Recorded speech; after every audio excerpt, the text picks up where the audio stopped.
உங்கள் வேதாகமத்தை 2 ராஜாக்கள் 2ஆம் அதிகாரம் 14ஆம் வசனத்தை எடுத்துக்கொள்வோம். 2 ராஜாக்கள் 2:14.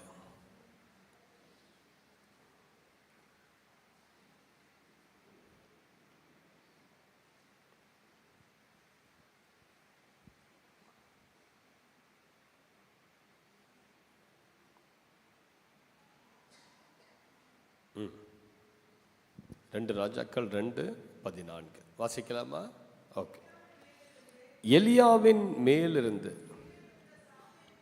கீழே விழுந்த சால்வையை பிடித்து, எலியாவின் தேவனாகிய கர்த்தர் எங்கே என்று சொல்லி தண்ணீரை அடித்த உடனே அது இரு பக்கமாய் பிரிந்ததினால் எலிசா இக்கரை பட்டான். ஹல்லேலூயா. நல்லா கேளுங்க, திரும்ப எல்லாரும் வாசிப்போம். எலியாவின் மேலிருந்து கீழே விழுந்த சால்வையை பிடித்து, எலியாவின் தேவனாகிய கர்த்தர் எங்கே என்று சொல்லி தண்ணீரை அடித்த உடனே தண்ணீர் இரு பக்கமாக பிரிந்ததினால் எலிசா இக்கரை பட்டான். எலிசாவுக்கு முன்பதாக ஒரு பெரிய யோர்தான் நதி புரண்டு ஓடுது. இப்ப எலிசா இந்த கரையிலிருந்து அக்கறைக்கு போகணும். ஆனா இந்த யோர்தான் நதி அவருடைய பாதையை மூடிக்கொண்டு பயங்கர ஆக்ரோஷத்தோடு சத்தத்தோடு அது பாய்ந்து செல்லுகிறது. யோர்தான் என்றால் என்ன அர்த்தம்னா மேலே இருந்து கீழே பாய்தல் அப்படின்னு அர்த்தம்.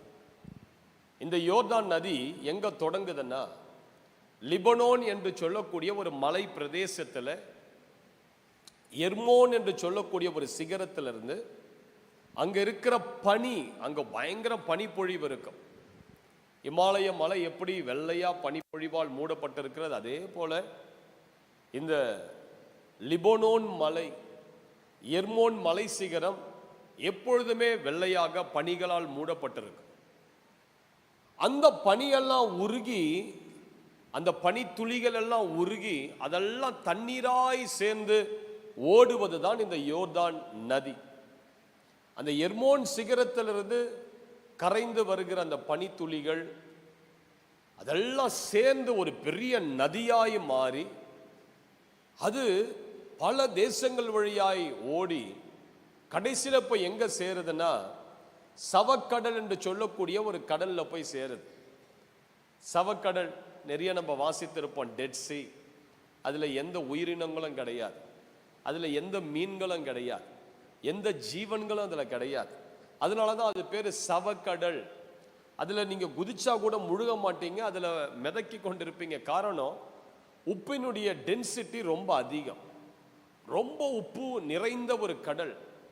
அதனால அது உப்பு மிகுதியா இருக்கிறதுனால அந்த கடல்ல குதிச்சா கூட எவ்வளவு ஆழத்துல போய் நீங்க இறங்கினா கூட நீங்க தண்ணியில மிதந்துட்டு தான் இருப்பீங்க, தவிர தண்ணிக்குள்ள முழுக மாட்டீங்க. அந்த கடல் யாருக்குமே பிரயோஜனம் இல்லாத ஒரு கடல்.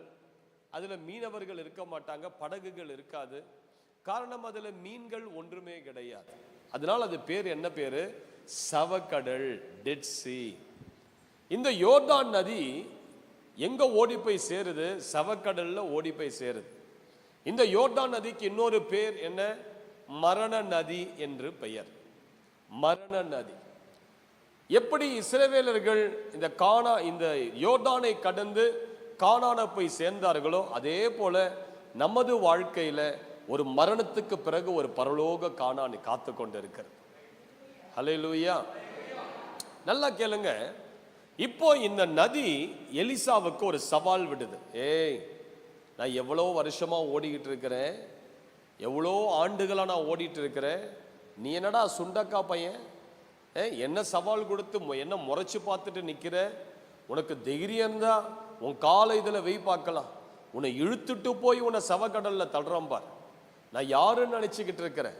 இந்த யோர்தான் நதி எலிசாவுக்கு சவால் கொடுத்து, நீ என்னடா 5 அடி சுண்டக்கா பையன், எனக்கு முன்பதாக நீ ஓடுற, உன் வயசு என்ன, என் வயசு என்ன, உன் பலன் என்ன, என் பலன் என்ன அப்படின்னு சொல்லி இந்த யோர்தான் நதி எலிசாவுக்கு ஒரு பெரிய சவால் கொடுத்து நின்று கொண்டிருந்தது. எலிசா இப்போ அதை கடந்து அக்கறைக்கு போகணும்.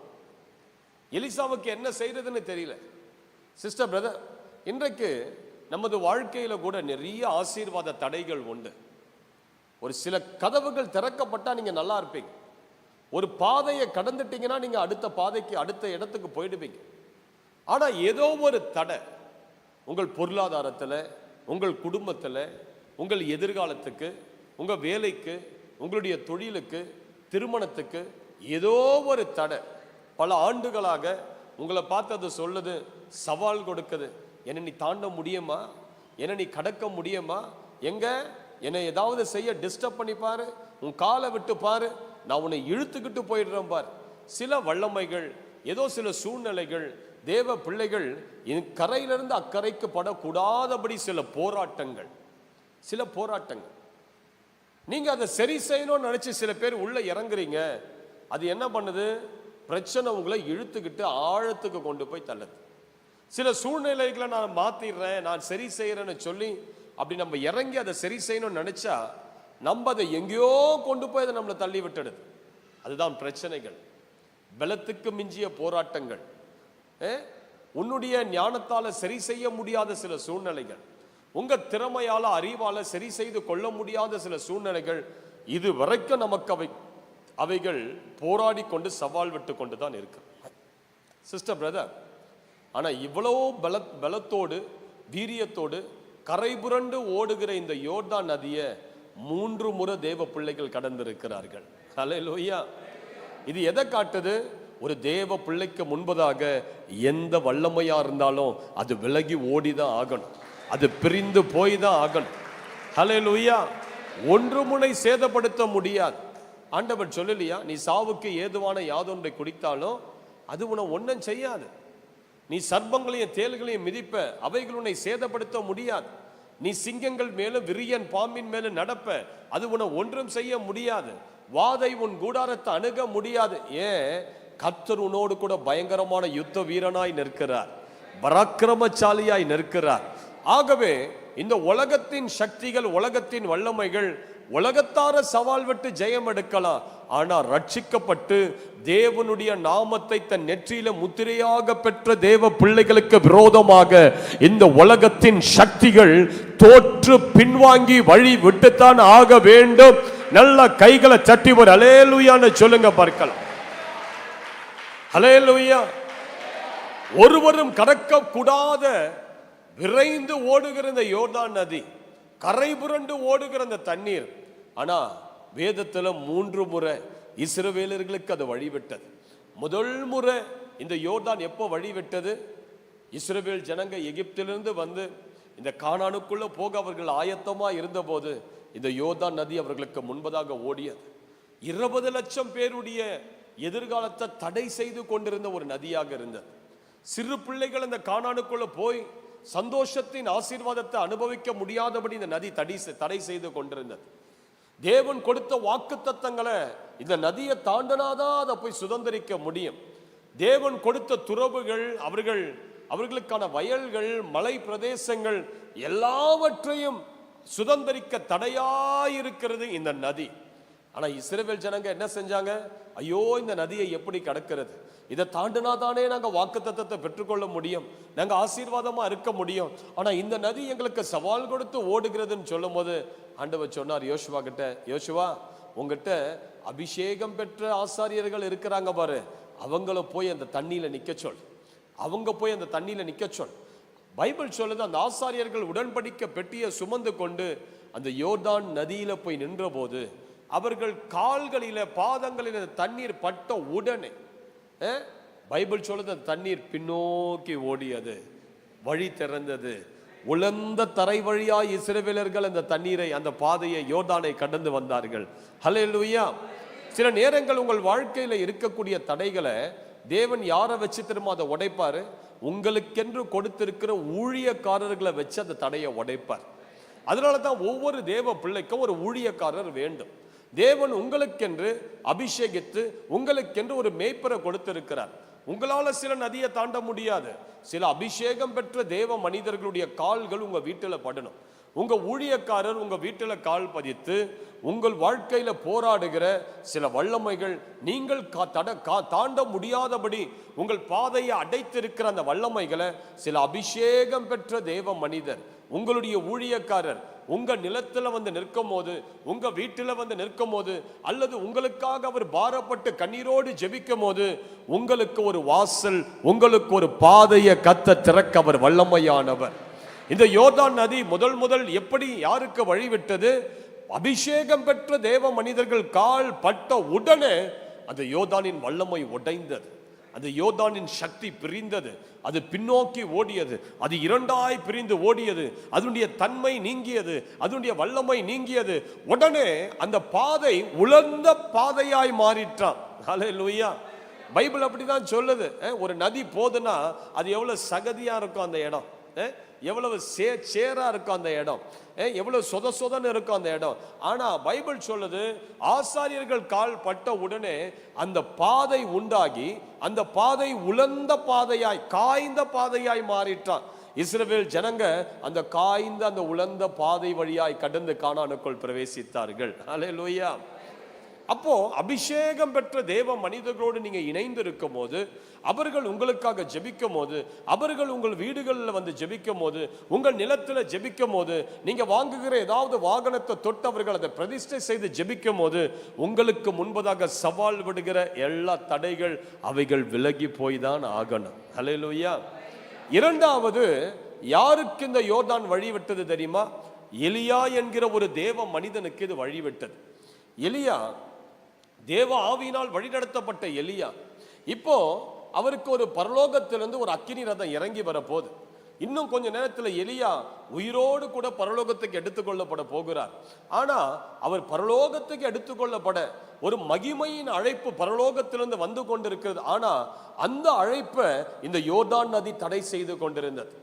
அவருக்கு இருந்த அந்த உன்னத அழைப்பை, பரலோகத்தில் இருக்கிற வந்து கொண்டிருந்த உன்னத அழைப்பையும் அந்த அக்கினி ரதத்தை இந்த யோர்தான் நதி தடை செய்து கொண்டிருந்தது. சில நேரங்கள் பரலோகத்திலிருந்து வரக்கூடிய சில தெய்வீக வல்லமைகள், சில தெய்வீக ஆசீர்வாதங்கள், பைபிள் சொல்லுது, நன்மையான எந்த ஈவும் பூரணமான எந்த வரமும் பரத்திலிருந்து உண்டாகி ஜோதிகளின் பிதாவினத்திலிருந்து இறங்கி வருகிறது. சில நேரங்கள் பரலோகத்திலிருந்து சில தெய்வீக ஆசீர்வாதங்கள், சில பரலோகத்தின் வல்லமைகள் நம்மை மூடும்படி, நம்மை அழைக்கும்படி வரும்போது, ஆனா இப்படிப்பட்ட யோர்தானின் வல்லமைகள் அதை தடை செய்யக்கூடிய சக்தியாய் நிற்கிறது. ஆனா எலியா என்ன செஞ்சாரு சிஸ்டர்? தன் மேல் இருந்த சால்வையை எடுத்து அது அப்படியே சுருட்டி அது ஒரே அடி அடிச்சார் அந்த யோர்தான் நதியை. அவ்வளவுதான் பாருங்க. அடிச்ச உடனே அந்த யோர்தான் நதி பிரிந்து போனது, உலர்ந்த பாதை உண்டானது. எலியாவும் எலிசாவும் அந்த உலர்ந்த பாதையின் வழியாய் கரையேறி போய் நின்றார்கள். ஹல்லேலூயா. சில நேரங்கள் உன்னுடைய பாதையை அடைத்து போராடுகிற இந்த சக்திகளை உன்னுடைய அபிஷேகத்தை கொண்டு தான் நீங்க உடைக்கணும். அபிஷேகத்தை கொண்டு தான் சில வல்லமையை நீங்க முறியடிக்கணும். சில பூட்டப்பட்ட கதவுகள், சில திறக்கப்படாத சில கதவுகள், சில சாத்தானின் வல்லமை வந்து நீங்க ஆசீர்வதிக்க கூடாதபடி கதவை பூட்டிட்டு சாவியை தூக்கிட்டு ஓடிடுறான். நீங்க நல்லா இருக்க கூடாது, நீங்க வேலை மேல ப்ரொமோஷன் கிட்ட வர மாதிரி இருக்கும் போது பிசாசு இப்ப மேனேஜர் காதுல உங்களை பத்தி தப்பா பேச ஆரம்பிக்கும்.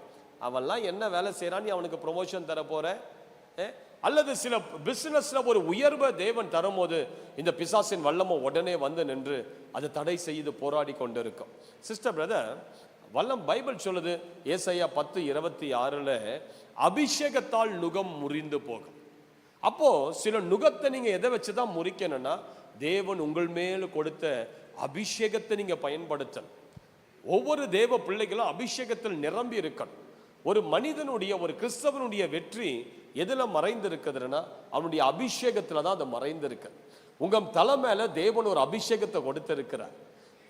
அன்று 120 பேர் ஒரு மேல் வீட்டு அறையில கூடியிருக்கும் போது ஒவ்வொரு தலைக்கும் ஒரு அக்கினி நாவை கர்த்தர் அனுப்பினார். சிஸ்டர் பிரதர், உங்களுடைய தலைக்குன்னு ஒரு அபிஷேகத்தை கர்த்தர் கொடுத்திருக்கிறார் பாருங்க. இந்த அபிஷேகத்துல நீங்க நிரம்பி நிரம்பி நிரம்பி ஜெபித்து ஜெபித்து ஜெபித்து தான் சில சக்திகளை நீங்க உடைக்கணும், சில சூழ்நிலைகளை நீங்க உடைக்கணும், சில கதவுகளை நீங்க உடைக்கணும். ஹல்லேலூயான்னு சொல்லுங்க பார்க்கலாம்.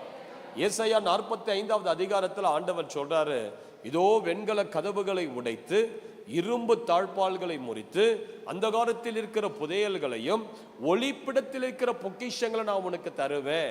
அப்போ புதையல்களும் பொக்கிஷமும் எங்க இருக்குது? அந்த காலத்திலையும் ஒளிப்பிடத்திலையும் இருக்குது. அதை கொண்டு போய் அங்க யார் வச்சது? கர்த்தர் ஒளிச்சு வச்சாரா? கர்த்தர் அந்த காலத்துல கொண்டு போய் பொக்கிஷத்தையும் புதையல்களையும் ஒளிக்கிறாரா? இல்ல, அதை ஒளித்து வச்சது பிசாசு. பிசாசு என்ன பண்றான்? ஒரு தேவ பிள்ளை ஆசீர்வாதமா இருக்கக்கூடாது, உன் குடும்பத்துக்கு நன்மை வரக்கூடாது. அதனால என்ன செய்யறான்? தேவனுக்கு கொடுக்கிற ஆசீர்வாதங்களை சிறை பிடித்து அதை கொண்டு போய் ஒரு அறையில வைக்கிறான். அந்த அறை பேரு தான் அந்தகாரம் என்று சொல்லக்கூடிய அறை. அந்த அறையிலேயே இன்னொரு அறை உண்டு, அது பேரு ஒளிப்பிடம். அப்போ பிசாசு உன்னுடைய பொக்கிஷங்களையும் உங்களுடைய ஆசீர்வாதங்களை எங்க கொண்டு போய் வைக்கிறான்? அந்தகாரத்துல புதையல்களை கொண்டு போய் அந்தகாரத்திலையும் பொக்கிஷங்களை கொண்டு போய் ஒளிப்பிடத்திலையும் ஒளிச்சு வச்சு அதை நீங்க கண்டுபிடிக்க கூடாதபடி வெண்கல கதவை போட்டு அதுக்கு ஒரு பூட்டையும் போட்டுட்டு ஓடி போயிடுறான். இன்னைக்கே நிறைய பேருடைய ஆசீர்வாதம் இல்லை. நிறைய கிறிஸ்தவர்கள் ஆலயத்துக்கு வராங்க, கடனோடு வராங்க. நீ கடனோடு வாழ்வது தேவ சித்தமா? கிடையாது. எங்க நீ கடனோடு வாழ்ந்துட்டு ஆண்டவரை பத்தி ஒருத்தவங்களுக்கு சாட்சியா சொல்லு. சாட்சியா நீங்க நிக்க முடியுமா? கடன்ல வாழுறவங்க முடியாது. அப்போ ஒரு தெய்வீக திட்டம் என்பது ஒரு தேவ பிள்ளை கடன்ல வாழ்ந்து சாட்சியா நிற்பது அல்ல. ஒவ்வொரு தேவ பிள்ளையும் ஐஸ்வர்யத்துல பெருகணும், ஆசீர்வாதத்துல பெருகணும், பொருளாதாரத்துல பெருகணும், உங்கள் தலை உயர்த்தப்படணும், நீங்கள் மேன்மை அடையணும், நீங்கள் கீர்த்தியும் புகழ்ச்சியுமா இருக்கணும். ஆண்டவருடைய வாக்குத்தத்தம் என்ன? நீ கடன் வாங்காமல் அநேக ஜாதிகளுக்கு கடன் கொடுப்பாய். இதுதான் ஒரு தெய்வீக திட்டம் ஒரு தேவ பிள்ளையின் மேல. ஆனா பிசாசு என்ன பண்றான்? இதெல்லாத்தையும் எடுத்து போட்டு அந்த காலத்திலையும் ஒளிப்பிடத்திலையும் போட்டு வெண்கல கதவுகளை போட்டு ஒரு இரும்பு தாழ்பால போட்டுட்டு போறான். இப்போ இந்த வெண்கல கதவு யாருக்கு உடையும்? இந்த இரும்பு தாழ்பால யாரு உடைக்க முடியும்? இந்த அந்த காலத்தில் இருக்கிற புதையல்களையும் பொக்கிஷங்களையும் யார் அங்கிருந்து தோண்டி எடுக்க முடியும்னா சாதாரண கிறிஸ்தவர்களால் அது செய்ய முடியாது. சாதாரண கிறிஸ்தவர்கள் அந்த வெண்கல கதவை உடைக்க முடியாது. சாதாரண கிறிஸ்தவனுக்கு அந்த பூட்டெல்லாம் அவன் அசைக்க முடியாது. அல்லேலூயா. நீங்க பல ஆண்டுகள் சபைக்கு வரலாம், நான் சாதாரண கிறிஸ்தவனா வாழ்ந்துட்டு போறேன், எனக்கு அபிஷேகம் வேணாம், எனக்கு வல்லமா வேணாம், அப்படியே நான் இருக்கிறேன். யாரு உன்னை நல்லா இருக்க சொன்னது? நீ ஆசீர்வாதமா வாழ்வதும் சாபத்தோடு வாழ்வதும் உன் கையில இருக்குது. நீ மேன்மையா இருப்பதும் தாழ்மைப்பட்டு இருப்பதும் உங்க கையில இருக்குது. நீங்க கீர்த்தியும் புகழ்ச்சியுமா இருப்பதும் அவமானத்துல வாழ்வதும் உங்க கையில இருக்குது. தேவன் உங்களுக்கு முன்பதாக ஜீவனின் பாதையும் வைத்து விட்டார், சாபத்தையும் வைத்து விட்டார். இப்ப ஆண்டவர் சொல்றாரு, இந்த ரெண்டு பாதையில எந்த பாதையை நீ தெரிந்தெடுக்க போற? ஜீவனுடைய பாதையை தெரிந்தெடுக்க போறியா? ஆசீர்வாத பாதையை தெரிந்தெடுக்க போறியா? அல்லது சாபத்தின் பாதையை தெரிந்தெடுக்க போறியா? ஆப்ஷனை கர்த்தர் உங்க கையில கொடுத்துட்டார். அப்போ ஒரு தேவ பிள்ளை ஆசீர்வாதமாவும் இருக்க முடியும், சாபத்திலையும் இருக்க முடியும், வளர்ச்சியிலையும் இருக்க முடியும், குறைவிலையும் இருக்க முடியும், பெருக்கத்திலையும் இருக்க முடியும், சிறுமையிலையும் இருக்க முடியும். ஆப்ஷன் உங்க கையில இருக்குது. ஆனா யார் ஆசீர்வாதத்துல இருக்க முடியும்? சாதாரணமா ஆலயத்துக்கு ஒரு முறை வந்துட்டு பைபிளை கூட எடுக்காத வந்துட்டு பைபிள் வசனத்தின் மேல் ஆர்வம் இல்லாத, ஜபத்தின் மேல் ஆர்வம் இல்லாத அப்படி வாழ்கிறவர்கள் சாதாரண ஒரு வாழ்க்கை வாழ்ந்துட்டு தான் நீங்க போவீங்க இந்த பூமியில. உங்களுக்கு எந்த மேன்மையும் வராது. ஆனா எந்த தேவ பிள்ளை, ஆண்டவரே நான் பரிசுத்தாவினால் நிரம்பி இருக்கணும், நான் அபிஷேகத்தில் நிரம்பி இருக்கணும், அந்த பரலோக வல்லமை நிரப்பி இருக்கணும்னு சொல்லி அந்த பரலோக வல்லமையில நிரம்பி வாழ்கிறார்களோ அவர்களுக்கு தான் வெண்கல கதவுகள் உடையும். அல்லேலூயா. ஏசாயா 45 முதல் வசனத்தை வாசிங்க. ஏசாயா 45. என்ன சிஸ்டர், தூக்கம் அதிகமோ? உங்களுக்கு தான் கண்ணெல்லாம் இருட்டுதா? அதெல்லாம் ஒரு பிசாசு. தூங்குறீங்கன்னா அது ஒரு பிசாசின் ஆவி பக்கத்தில் இருக்குது. நல்ல ஜபத்தோட செய்தியை கேளுங்க.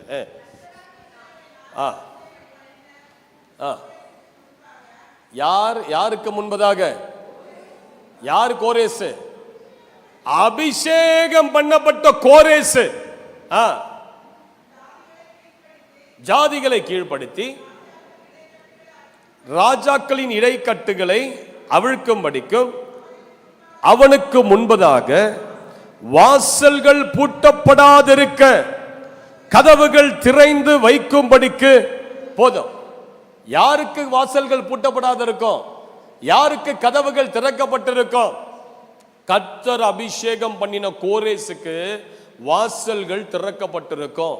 வாசல்கள் பூட்டப்படாது இருக்கும்.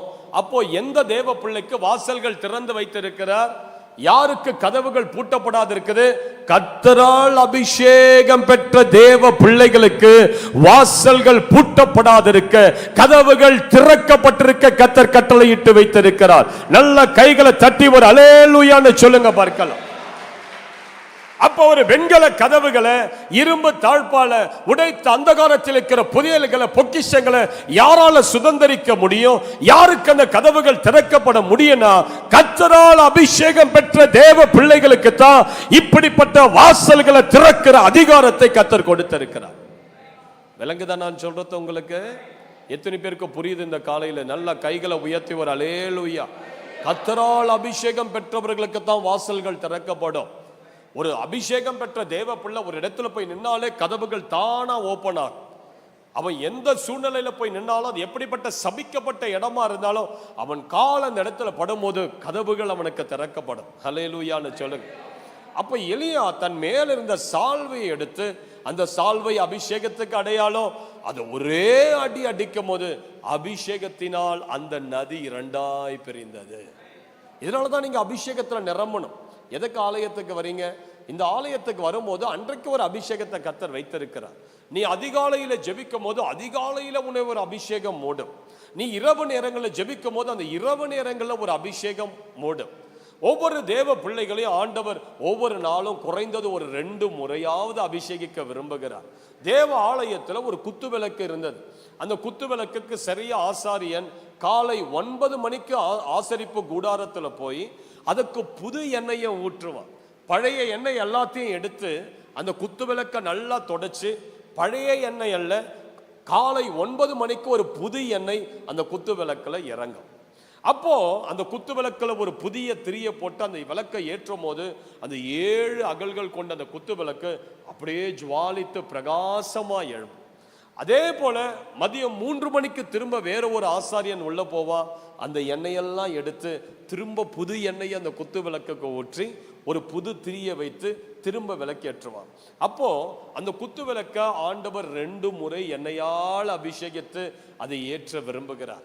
ஒவ்வொரு தேவர்களையும் நீ காலையில எழுந்து ஜெபிக்கும் போது ஒரு அபிஷேகம், நீ இரவுல ஜெபிக்கும் போது, மதியானத்துல ஜெபிக்கும் போது ஒரு அபிஷேகம். தேவன் உன் மேல அந்த அபிஷேகத்தை ஊற்றி, அந்த பழைய அபிஷேகத்தோடு அல்ல பிரதர், நான் 10 வருஷத்துக்கு முன்னாடியே அபிஷேகம் பெற்ற பிரதர், அது பழைய எண்ணெய். பழைய எண்ணெய் வச்சு உன்னால பலகாரம் சுட்டு சாப்பிட முடியாது. தேவன் உனக்கு ஒரு புதிய எண்ணெயை வச்சிருக்கிறார். நான் எப்பயோ அபிஷேகம் பெற்றேன் பிரதர், அதுல பெருமை பாராட்டாதீங்க. ஒவ்வொரு நாளுக்கு தேவன் ஒரு புதிய அபிஷேகத்தை கொடுப்பார். உன் வாழ்க்கையில சில பிரச்சனைகள் எழும்பும் போது அந்த பிரச்சனைகளை சரி செய்யக்கூடிய ஒரு அபிஷேகம் உண்டு. புரியுதா நான் சொல்றது உங்களுக்கு? நான் எப்பயோ அபிஷேகம் பெற்ற பிரதர், ரப ரப ரப ரபான்னு ஒரே வார்த்தையே பேசிக்கிட்டு இருக்க கூடாது. எவ்வளவு நாள் ஏபிசிடியே பேசிக்கிட்டு இருப்பீங்க? எல்கேஜி பிள்ளை மாதிரி ஏபிசிடியே பேசிக்கிட்டு இருப்பீங்க, ரப ரப ரபான்னு. அது பழைய அனாயிண்டிங். அது தேவன் உங்களுக்கு ஒரு புதிய அபிஷேகத்தை கொடுப்பார். அந்நிய பாஷை உங்கள் நாவல் இருந்து அது ஜீவ தண்ணீர் உள்ள நதிகளாய் பெருக்கெடுத்து ஓடும்படி தேவன் செய்வார். அல்லேலூயான்னு சொல்லுங்க பாருங்க. நல்ல கைகளை உயர்த்திவர். அல்லேலூயா. ஜீவன் உள்ளவர்களை போலவர். அல்லேலூயா. அப்போ ஒரு தேவ பிள்ளை அந்த அபிஷேகத்துல நிரம்பும் போது, அந்த எலும்புகளுக்குள்ள அபிஷேகம் இறங்கும் போது என்ன நடக்கும்? அந்த பிள்ளைக்கு வாசல்கள் திறக்கப்படும். அபிஷேகம் என்பது சும்மா கிடையாது. நீங்க சரியான அபிஷேகம் பெற்றீங்கன்னா அந்த அபிஷேகம் உங்க எலும்புகளுக்குள்ள பாயும். ஏன் எலும்புகளுக்குள்ள அபிஷேகம் பாயுது? ஏன்னா பைபிள் சொல்லுது, வாழ வயதின் பாவம் எலும்புகளுக்குள்ளதான் இருக்குமா. வாழ வயதின் பாவம் எங்க இருக்கும்? எலும்புகளுக்குள்ளதான் வாழ வயதின் பாவம் எல்லாம் போயிட்டு மறைஞ்சிருக்கமா. அப்போ உன் வாழ வயதின் பாவங்கள் உன் எலும்பை விட்டு போகணும்னா நீங்க என்ன செய்யணும்? நீங்க பெறுகிற அபிஷேகம் உங்க எலும்புகளுக்குள்ள இறங்கணும், உங்க நரம்புகளுக்குள்ள இறங்கணும், உங்களுடைய அணுக்களுக்குள்ள இறங்கணும், உங்களுடைய ஆவி ஆத்துமா உணர்வுகள் மேலெல்லாம் அந்த அபிஷேகம் கடந்து வரணும். ஹல்லேலூயா. எலிசா என்கிற ஒரு தேவ மனிதனை தேவன் அபிஷேகித்தார். அவன் செத்து போய், அவன் பின்னெல்லாம் போய், அவனுடைய சதையெல்லாம் போய், இப்ப வெறும் எலும்புதான் அந்த கல்லறையில இருந்தது. இப்போ ஒரு செத்த வாலிபனை தூக்கிட்டு போறாங்க. திடீர்னு பார்த்தா எதிரி கூட்டம் வந்துடுச்சு. எங்கடா போடுறது இந்த பிணத்தை தெரியாத எலிசாவுடைய எலும்பு மேல தூக்கி அவனை போட்டாங்க. நல்லா கேளுங்க, அந்த எலும்புக்குள்ள ஒரு அபிஷேகம் இருந்தது. அந்த அபிஷேகம் என்ன செஞ்சது? செத்த அந்த வாலிபனை உயிரோடு எழுப்பி விட்டுடுச்சு பாருங்க. போட்ட இவன் உயிரோடு எழும்பி வரான். அப்ப எலிசாவினுடைய எலும்புகளுக்குள்ள அபிஷேகம் இருந்ததுனால செத்த அந்த வாலிபனுக்குள்ள ஒரு ஜீவனை அந்த அபிஷேகம் கொண்டு வந்தது. நல்ல கைகளை உயர்த்தி ஒரு அல்லேலூயா. அப்போ உன்னுடைய உடம்புல இருக்கிற பாவத்தின் சக்திகளை மேற்கொள்ளுகிற அளவு ஒரு தேவ பிள்ளை அபிஷேகத்துல நிரம்பணும். ஏதோ கத்தரனை தொட்டாரு பிரதர், ஏதோ கையெல்லாம் அப்படி ஷிவரிங்கா இருந்த மாதிரி இருந்தது பிரதர், ஏதோ வாய் ஏதோ கரபொரான்னு பேசிச்சு பிரதர். ஏய், இதெல்லாம் விட்டுடு. உன்னை பெறுகிற அபிஷேகம் உன் எலும்புகளுக்குள்ள ஆழமா இறங்கணும். உன்னுடைய ஆத்மாக்குள்ள அது வெயிட்டா இறங்கணும். உன்னுடைய ஒவ்வொரு நரம்புகளுக்குள்ள அந்த அபிஷேகம் பாயணும். சரியான அபிஷேகத்தை நீங்க பெற்றீங்கன்னா இந்த சபையை விட்டு நீங்க போவே முடியாது. ஒரு சரியான அபிஷேகம் ஒரு மனுஷன் பெற்றானா ஒரு 3 மணி நேரம் அந்த இடத்தை விட்டு அவனால் அசைவே முடியாது. அவன் உடம்பெல்லாம் நடுங்க ஆரம்பிச்சிடும், அவனுக்குள்ள வேர்த்து கொட்ட ஆரம்பிச்சிடும், அவனால நடக்க முடியாது. ஒரு தெய்வீக வல்லம் அவனை அரெஸ்ட் பண்ணி ஒரே இடத்துல வச்சிருக்கும். அதுதான் சரியான அபிஷேகம். அல்லேலூயா. கத்தர் வருகிற நாட்கள்ல உங்களுக்கு அப்படிப்பட்ட தெய்வீக அனுபவத்தை கத்தர் உங்களுக்கு தருவாராக. நல்ல கைகளை தட்டி ஒரு அல்லேலூயான்னு சொல்லுங்க பாருங்க. அப்போ சில யோர்தான்களை நீங்க எப்படி பிரிக்க முடியும்னா, அபிஷேகத்துல நிரம்பிட்டா பிரிஞ்சிடும். நீ அபிஷேகத்தை நிரம்பாத வரைக்கும் அந்த யோர்தான் நதி உனக்கு விலகாது. உன் வாழ்க்கையில இருக்கிற சில சத்துருவின் போராட்டம், உன் வாழ்க்கையில சில ஆசீர்வாதங்களை தடை செய்து நிறுத்தும்படி யாரோ ஏவி விட்ட சில வல்லமைகள், அது குடும்பத்திலேயே அப்படியே அப்படி கையை வச்சுட்டு நின்றுட்டே இருக்கும். எந்த நன்மையும் வீட்டுக்குள்ள வந்துடக்கூடாது. அப்ப இப்படிப்பட்ட சக்திகளை எப்படி அடிக்கணும்னா, நீ முட்டி போடு, அபிஷேகத்துல நிரம்பு. திரும்ப இரவு நேரங்களில் முட்டி போடு, அபிஷேகத்துல நிரம்பு. ஒரு 3 நாள் ஃபாஸ்டிங் போடு, அபிஷேகத்துல நிரம்பு. எவ்வளவு மணி நேரங்கள் அந்நிய பாஷையில பேச முடியுமோ அந்நிய பாஷையில பேசிக்கிட்டே இரு. பஸ்ல போகும்போது, ட்ரெயின்ல போகும்போது, கார்ல போகும்போது, 2 வீலர்ல போகும்போது எல்மெட்டை போட்டுட்டு ராபா கா தீடாகா ராபா லாக்கா தீடாபா லாபா ராபா நல்ல ஆவியில நிரம்பி அந்நிய பாஷையில பேசி அந்த ஆவியில களி கூர்ந்து கொண்டு நீங்க வேலைக்கு போய் பாருங்க. ஆவியில ஜெபம் பண்ணிக்கிட்டே வீட்டுல சமையல் செய்யுங்க. ஆவியில ஜெபம் பண்ணிக்கிட்டே உங்க துணியை துவைங்க. ஆவியில ஜெபம் பண்ணிக்கிட்டே வீட்டு வேலையை செஞ்சு பாருங்க. நீ அபிஷேகத்துல நிரம்ப நிரம்ப நிரம்ப அந்த யோர்தான் சொல்லும், ஐயோயோ இவன் அபிஷேகத்துக்கு என்னால மல்லு கட்ட முடியல, நான் விலகிறேன்னு சொல்லி அந்த யோர்தான் விலகி ஓடுவதை பார்ப்பீர்கள். அல்லேலூயா. மூன்றாவதாக இந்த யோர்தான் யாருக்கு வழிவிட்டது தெரியுமா? எலிசாவுக்கு வழிவிட்டது. எலிசாவுக்கு வழிவிட்டது. எப்படி வழிவிட்டது? எலியாவின் மேலிருந்து விழுந்த அந்த சால்வையை எலிசா பிடித்து, இப்போ ஒரு கேள்வி கேட்கிறாரு, எலியாவின் தேவன் எங்கே? யார் எங்கே? எலியாவின் தேவன் எங்கே? அவர் மனசுல ஒரு கேள்வி. ஏன்னா அந்த யோர்தானை பிரிச்ச எலியாவை இப்ப ஆண்டவர் அக்கினி ரதத்துல தூக்கிட்டு போயிட்டாரு பரலோகத்துக்கு. இப்ப எலியாவை காணோம்.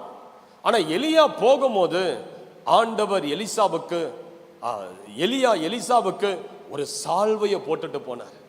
அந்த சால்வை என்பது வல்லமை அதிகாரங்களுக்கு அடையாளம். விலங்குதான் நான் சொல்றது சிஸ்டர் பிரதர்.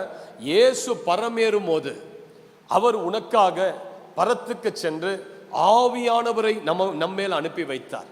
அக்கினிமயமான நாவுகளை நம்மேல் அனுப்பி வைத்தார். அல்லேலூயான்னு சொல்லுங்க பார்க்கலாம். எலிசாவுக்கு எப்படி ஒரு எலியாவின் சால்வை விழுந்ததோ அதே போல உண்மையில ஒரு அக்கினி நாவு வந்திருக்கிறது. உண்மையில பரிசுத்த ஆவியுடைய வல்லமை வந்திருக்கிறார். அப்போ அந்த எலிசா அந்த சால்வையை பிடித்தவர் கேட்ட கேள்வி, எலியாவின் தேவன் எங்கே? எலியாவின் தேவன் எங்கே? இன்றைக்கு நமது வாழ்க்கையில் இந்த கேள்வி இருக்கணும். அற்புதங்களை செய்கிற தேவன் எங்கே? எலியாவின் தேவன் எப்படிப்பட்டவர்? அற்புதங்களை செய்கிறவர் தான் எலியாவின் தேவன். அல்லேலூயான்னு சொல்லுங்க பாருங்க.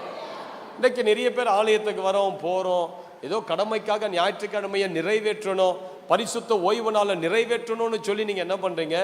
ஆலயத்துக்கு வரீங்க. ஆனா உங்க இருதயத்துல எலியாவின் தேவன் எங்கே? அந்த வைராக்கியத்தோடு வரீங்களா ஆலயத்துக்கு? வைராக்கியத்தோடு தேவ சமூகத்துக்கு போறீங்களா? அந்த வாஞ்சையோடு தேவனை தேடுறீங்களா? அந்த விசுவாசத்தோடு தேவனை தேடி போகிற அனுபவம் உண்டா? இந்த எலிசா கேட்ட ஒரு கேள்வி, எங்க அந்த எலியாவின் தேவன்? அற்புதங்களை செய்கிற அந்த எலியாவின் தேவன் எங்கே? ஆண்டவர் யாருக்கு தெரியுமா அற்புதம் செய்வாரு? சோம்பேறி மாதிரி வந்துட்டு ஆலயத்துல உட்கார்ந்துட்டு செய்தி நேரத்துல கூட நல்லா தூங்கி தூங்கி தூங்கி தூங்கி விழுந்து சோம்பேறிகள் என்ற ஒரு பட்டத்தை வாங்கிட்டு நீங்க வெளியே போவீங்கன்னா ஆண்டவர் உங்களுக்கு ஒரு நன்மையை செய்ய முடியாது. அல்லேலூயான்னு சொல்லுங்க பார்க்கலாம். ஆண்டவர்கிட்ட தேடி வரவங்களுக்கு ஆண்டவர் பட்டப்பேர் வைப்பதில் கில்லாடி. ஆண்டவரை தேடி வரவங்களுக்கு பட்டப்பேர் வைப்பார். இயேசு கிறிஸ்துவ நிக்கோதேமு என்கிற ஒருவன் தேடி தேடி வந்தான். பரிசுத்த ஆவியானவர் பைபிளை எழுதும் போது இரவில் வந்த நிக்கோதேமு அப்படின்னு அவன் பேருக்கு முன்னாடி ஒரு பட்டத்தை போட்டார். இரவில் வந்த நிக்கோதேமு. ஆமா, ஆண்டவர் அது மாதிரி சில பட்ட பேரை உங்களுக்கு வச்சிருப்பார். ஞாயிற்றுக்கிழமையில லேட்டா வருகிற மலர் அப்படின்னு வச்சிருப்பார். காணிக்கை எடுக்காத கையை வீசிக்கிட்டு வருகிற பிலோமினா அப்படின்னு பட்ட பேரை வச்சிருப்பார். ஆலயத்துல வந்து தூங்குகிற சோம்பேறி சாம் அப்படின்னு பட்ட பேரை வச்சிருப்பார். விளங்குதான் நான் சொல்றது உங்களுக்கு? இரவில் வருகிறது நிக்கோதேமு அப்படின்னே அவன் பேரை கூப்பிட்டு பரிசுத்த ஆவியானவர் பைபிள்ல அழைச்சார். நல்லா கேளுங்க, உங்க வாழ்க்கையில அந்த வாஞ்சையோடு நீங்க தேவ சமூகத்துக்கு வரணும். இன்றைக்கு நான் ஆலயத்துக்கு போறேன், கர்த்தர் என் கூட பேச போறேன், கர்த்தர்கிட்ட இருந்து ஏதோ ஒரு அற்புதத்தை நான் பெற்றுக்கொள்ள போறேன். அந்த ஆலய ஆராதனை முடிச்சுட்டு நான் வெளியே வரும்போது எனக்கு வாசல்கள் திறந்து வைத்திருக்கப்பட்டதை நான் காண போகிறேன். எனக்கு திறந்த வாசல்களை கர்த்தர் ஆலயத்துக்கு வெளியே வைத்திருக்க போகிறார். அல்லேலூயா. அந்த வாஞ்சையோடு நீங்க வந்து பாருங்க, தேவன் உங்களுக்கு அற்புதத்தை செய்வார். பல ஆண்டுகளுக்கு முன்பதாக சென்னை ஹைகோர்ட்டில் ஒரு சிஸ்டர் வேலை செய்து கொண்டிருந்தார். அவங்க எனக்கு யாருன்னே தெரியாது. அவங்க ஒரு இந்து குடும்பம். அவங்க அப்பாவும் ஹைகோர்ட்டில் வேலை செய்து கொண்டிருந்தவர். என்ன வேலை தெரியுங்களா? அந்த ஹைகோர்ட்டில் ஒரு ஸ்டோர் ஹவுஸ் இருக்கும், ஸ்டோர் ரூம் இருக்கும். அதில் கிட்டத்தட்ட 50-60 வருஷத்துக்கான ஃபைல் எல்லாம் அந்த ஸ்டோர் ஹவுஸில் தான் வச்சுருப்பாங்க. எல்லாம் குற்றவாளிகளுடைய ஃபைல். அந்த ஸ்டோர் ஹவுஸே பார்த்தீங்கன்னா பயங்கரம் குப்பையும் தூசியுமா இருக்கும். அதில் வேலை செய்கிற நிறைய பேருக்கு நுரையீரல் பிரச்சனை வந்து செத்து போயிடுவாங்க. ஏன்னா அவ்வளவு தூசி. அந்த ஃபைலெல்லாம் எடுக்கும் போது அந்த தூசியெல்லாம் இவர்கள் நுகர்ந்து நுகர்ந்து நுகர்ந்து நுரையீரலில் அந்த தூசியெல்லாம் போய் செட்டில் ஆகி அவங்க ஒரு 50-60 வயசையே பார்க்க முடியாதான் செத்துருவாங்களாம். அப்படி இந்த நபர் அந்த ஸ்டோர் ஹவுஸில் வேலை செய்து அந்த ஃபைலெல்லாம் எடுத்து கொடுக்கக்கூடிய நபர். இவருக்கு நுரையீரல் பாதிக்கப்பட்டு மூச்சு விட முடியாத கொண்டு போய் அங்கே ஸ்ரீபெரும்புத்தூரில் சவிதா என்று சொல்லக்கூடிய ஒரு ஹாஸ்பிட்டலில் அவர் சேர்த்துட்டாங்க. இப்போ இந்த அம்மா எனக்கு ஃபோன் பண்ணுறாங்க. அவர் ஹாஸ்பிட்டலில் 13 நாளாக உள்ளே இருக்கிறார் ஐசியூவில். அவரால் நடக்க முடியல, சாப்பிட முடியல, நுரையீரல் வந்து கம்ப்ளீட்டாக ஃபெயிலியர் ஆயிடுச்சு. வென்டிலேட்டரை வச்சு தான் அவரை இயற்கையாகவே செயற்கையாக அந்த நுரையீரலை இயக்கி கொண்டு இருக்கிறாங்க. இப்போ இந்த அம்மா எனக்கு ஃபோன் அடித்தாங்க. ஐயா, எங்கள் அப்பா இந்த மாதிரி ஹைகோர்ட்டில் வேலை செஞ்சார், அந்த ஃபைலெல்லாம் எடுத்து அந்த தூசியெல்லாம் உள்ளே போய் இன்னைக்கு அவர் எழுந்துக்க முடியாதபடி 13 நாட்களாக உள்ள படுத்திருக்கிறார் ஐசியூவில். ஒரே ஒரு முறை நான் கார் அனுப்பி வைக்கிறேன், நீங்கள் வந்து ஜெபம் பண்ணுங்க. கார் அனுப்பி விட்டாங்க. நானும் 2015 நடக்கிற விஷயம் அது. நானும் அந்த காரில் ஏறி போயிட்டேன். போய் பார்த்தா அந்த இடத்துல ஐசியூவில் அவங்க ரெக்கமெண்ட் பண்ணி உள்ளே கொண்டு போனாங்க. அவர் உடம்பு ஃபுல்லாக டியூப். எந்தெந்த டியூப் எங்கே இருக்குது, எங்கேருந்து எங்கே போகுதுன்னே தெரியல. அவ்வளவு டியூப் உடம்பு ஃபுல்லாக. அங்கே மேலே இருக்கிற சிஸ்டம் எல்லாம் அப்படியே அவருடைய உடம்புல இருக்கிற பிரச்சனையெல்லாம் அது காட்டிக்கிட்டே இருக்குது. பிபி எப்படி இருக்குது, அப்படியே ஹார்ட் பீட் எப்படி இருக்குது, எல்லாம் இந்த இதில் அந்த சிஸ்டத்தில் கீங் கீங் கீங் கீங் கீங் கீங் கீங் கீன்னு அடிச்சுக்கிட்டே இருக்குது அந்த கம்ப்யூட்டருங்க. அந்த அம்மா சொன்னாங்க, ஐயா, இந்த சிஸ்டம் எப்போ கீங் கீன்ற சத்தத்தை நிற்குதோ அப்போ இவர் நல்லாயிட்டாருன்னு அர்த்தம் அப்படின்னு ஒரு சொன்னாங்க. எனக்கு அவருக்காக ஜெபிக்கும் போது என்ன சொல்லி ஜெபிக்கிறதுனே தெரியல. ஆண்டவரே, எப்படி இவர் பிழைப்பாரா? இவ்வளோ சீரியஸாக இருக்கிறாரு, 13 நாட்களாக ஐசியூவில் இருக்கிறாரு, இவர் போதும் சரி. ஆனால் என் தேவன் வல்லமையானவர். இது என்னால் முடியாதுதான், ஆனால் என் தேவனால் கூடும், ஆண்டவரால் கூடும். நான் சாதாரண நபர் தான், நான் ஜெபம் பண்ணிட்டு போறேன், அற்புதங்களை செய்யறது அவருடைய வேலை அப்படின்னு சொல்லிட்டு அப்படி நெஞ்சு மேல கையை வச்சு, ஆண்டவரே, கிறிஸ்துவின் ஜீவன் இவருக்குள்ள இறங்கி வருவதாக என்று சொல்லி அவரோடு போராடுகிற அந்த மரணத்தின் வல்லமையை கடிந்து கடிந்து கடிந்து கடிந்து ஜெபம் பண்ணிட்டு ஒரு 10 நிமிடம் அவருக்காக நல்ல வைராக்கியத்தில் ஆவியில நிரம்பி ஜெபம் பண்ணிட்டு நான் திரும்பி கார்ல ஏறி நான் போயிட்டேன். நான் போய் வீட்டில் சேரும் போது திரும்ப எனக்கு ஒரு ஃபோன் வருது. அதே அம்மா கிட்ட, அவங்களுடைய டாக்டர் கிட்ட இருந்து ஃபோன் வருது. நான் எடுத்து, என்ன சிஸ்டர் அப்படின்னு கேட்குறேன். ஐயா, நீங்கள் போன உடனே அந்த கம்ப்யூட்டர் சத்தம் போடுறதெல்லாம் நிப்பாட்டிடுச்சு, அந்த உடம்பெல்லாம் நார்மலாக திரும்பிடுச்சு. இப்போ அந்த நுரையீரலுக்குள்ள அவரே சுவாசிக்கிற அளவு மூச்சு வாங்க ஆரம்பிக்குதுன்னு சொல்லிட்டேன். ஹல்லேலூயா. Instant miracle. ஜெபம் பண்ணிட்டு வர வீட்டுக்கு வந்த 1 மணி நேரத்துக்குள்ளேயே அவருடைய நுரையீரல் செயல்பட ஆரம்பிச்சிருச்சு. 2 நாள்லயே அவர் ஹாஸ்பிட்டல்ல இருந்து டிஸ்சார்ஜ் ஆகி ரொம்ப நார்மல் ஆயிட்டாருன்னு வீட்டுக்கே அனுப்பி விட்டுட்டாங்க. இப்ப இந்த சகோதரி ஒரு இந்து சகோதரி, இவர்களுக்குள்ள ஒரு கேள்வி, என்னடா 13 நாட்களா ஐசியூல அப்பா உயிர் பிழைக்க கிடந்தாரு, செத்து போயிடுவாருன்னு டாக்டர் சொன்னவரை இவர் ஜெபம் பண்ணி எழுப்பிட்டாரு. அப்ப நம்ம வணங்குகிற தெய்வம் உண்மையா, இந்த தெய்வம் உண்மையா?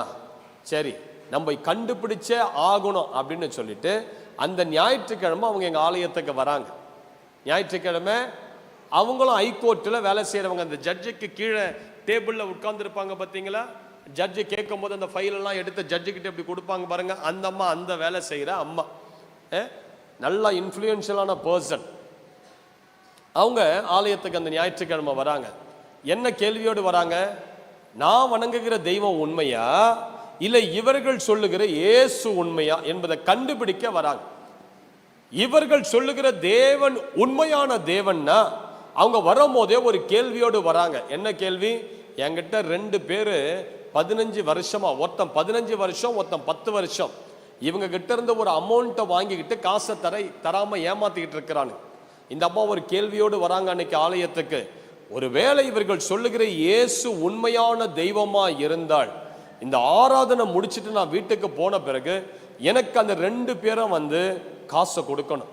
அந்த வாரத்துல இல்ல அந்த மாதத்துல எனக்கு அவர்கள் காசை கொடுத்தாங்கன்னா இவர்கள் சொல்லுகிற இயேசு தான் உண்மையான தெய்வம் என்பதை நான் அறிந்து கொள்ளுகிறேன். ஒரு வாஞ்சை. இவர்கள் சொல்லுகிற தேவன் உண்மையா? இவர்கள் சொல்லுகிற தெய்வத்துக்கு வல்லமை இருக்குதா? இந்த தேவன் அற்புதங்களை செய்கிற தேவனா? இந்த தேவன் உண்மை என்றால் அவர் எங்கே? அவர் அற்புதம் செய்யட்டும். இந்த எலிசாவுக்குள்ள அப்படிதான் ஒரு கேள்வி இருந்தது. எலியாவின் தேவன் எங்கே? அற்புதங்களை செய்கிற தெய்வம் எங்கே? அவர் ஜீவனுள்ள தேவனா இருந்தா, அற்புதங்களை செய்கிற தேவனா இருந்தா, அந்த தேவன் என் வாழ்க்கையில் ஒரு அற்புதம் செய்யட்டும். அவருக்கு அந்த நதியை பிரிச்சார்னா எனக்கும் அந்த தேவன் அந்த நதியை பிரிச்சு ஒரு பாதையை உண்டு பண்ணட்டும். அந்த எதிர்பார்ப்பு, அந்த கேள்வி எலிசாவுக்குள்ள இருந்தது. இந்த அம்மாவுக்குள்ள இந்த கேள்வி இருந்தது. ஆலயத்துக்கு வந்தாங்க. அன்றைக்கு நல்ல ஒரு பிரசங்க செய்தியை கேட்டாங்க, நல்லா ஜெபம் பண்ணாங்க, எழுந்து வீட்டுக்கு போயிட்டாங்க.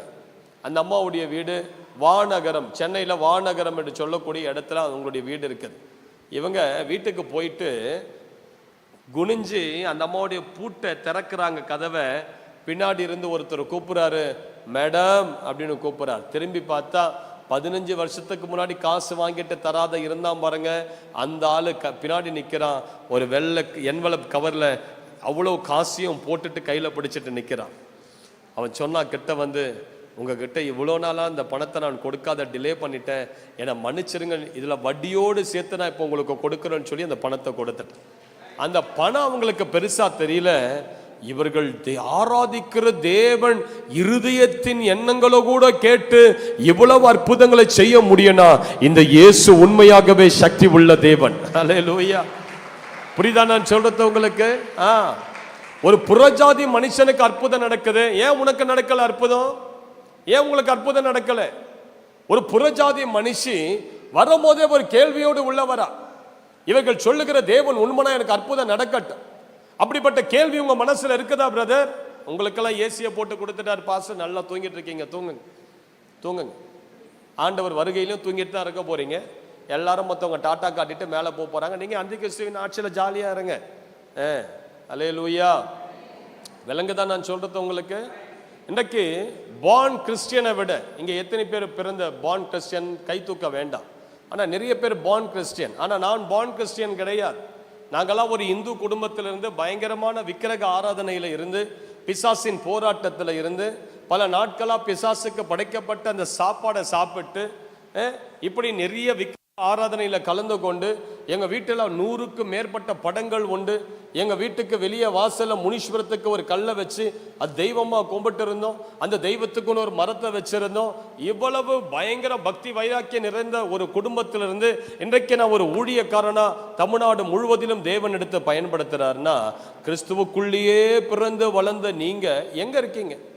வேற ஐயோ ஆண்டவர் உன்னை என்னைய தராசில வச்சானா நீங்க எங்க நிற்பீங்க? ஒரு இந்து குடும்பத்திலிருந்து வந்த நானே இவர்கள் சொல்லுகிற இயேசுதான் தெய்வம்னு சொல்லி பிரசங்கித்து கொண்டிருக்கிறேன்னா ஒரு கிறிஸ்தவ குடும்பத்தில் பிறந்து சிறு வயதிலிருந்து இயேசு யார் என்பதை அறிந்து வளர்ந்த நீ சோம்பேறியா இருப்பது என்ன? அல்லேலூயா. விளங்குதான் நான் சொல்றது உங்களுக்கு? ஒரு புறஜாதி மக்களாகிய நாங்க இயேசு எங்கன்னு கேட்டு ஆலயத்துக்குள்ள வந்தோம். அற்புதங்களை செய்கிற ஆண்டவர் எங்கன்னு ஆலயத்தில் கேட்டு வந்தோம். அப்படி கேட்டு வந்த எங்களுக்கு ஆண்டவர் அற்புதம் செய்தார். எங்க அம்மாவுடைய மரண கட்டிலிருந்து கர்த்தர் எழுப்பினார். என் குடும்பத்தில் எங்க அப்பாவுக்கு பல ஆண்டுகளா இருந்த ப்ரொமோஷன் தடையை உடைச்சு ஒரு 3 மாசத்திலே 3 ப்ரொமோஷன் டக்கு டக்கு டக்குன்னு உயர்த்தி என் குடும்பத்தை தேவன் மேன்மைப்படுத்தினார். ஏன் தெரியுமா? எலியாவின் தேவன் எங்கேன்னு கேட்டோம். ஆண்டவர் எங்கேன்னு கேட்டோம். அற்புதம் செய்கிற தேவன் எங்கேன்னு கேட்டோம்.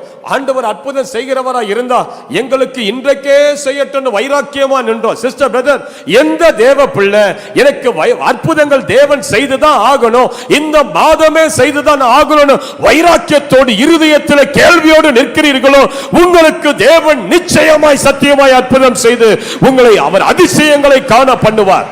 அல்லேலூயான்னு சொல்லுங்க பார்க்கலாம். அற்புதங்களை காண செய்கிற தேவன் அவர். ஆண்டவர் சொல்லலையா, நான் உன்னை அதிசயங்களை காண பண்ணுவேன். ஆனா அதிசயங்களை காண்கிற அந்த வைராக்கியம் உங்களுக்குள்ள இருக்குதா? சொல்லுங்க. ஆண்டவர் எனக்கு அற்புதம் செய்யணும் அந்த எண்ணம் உங்களுக்கு இருக்குதா?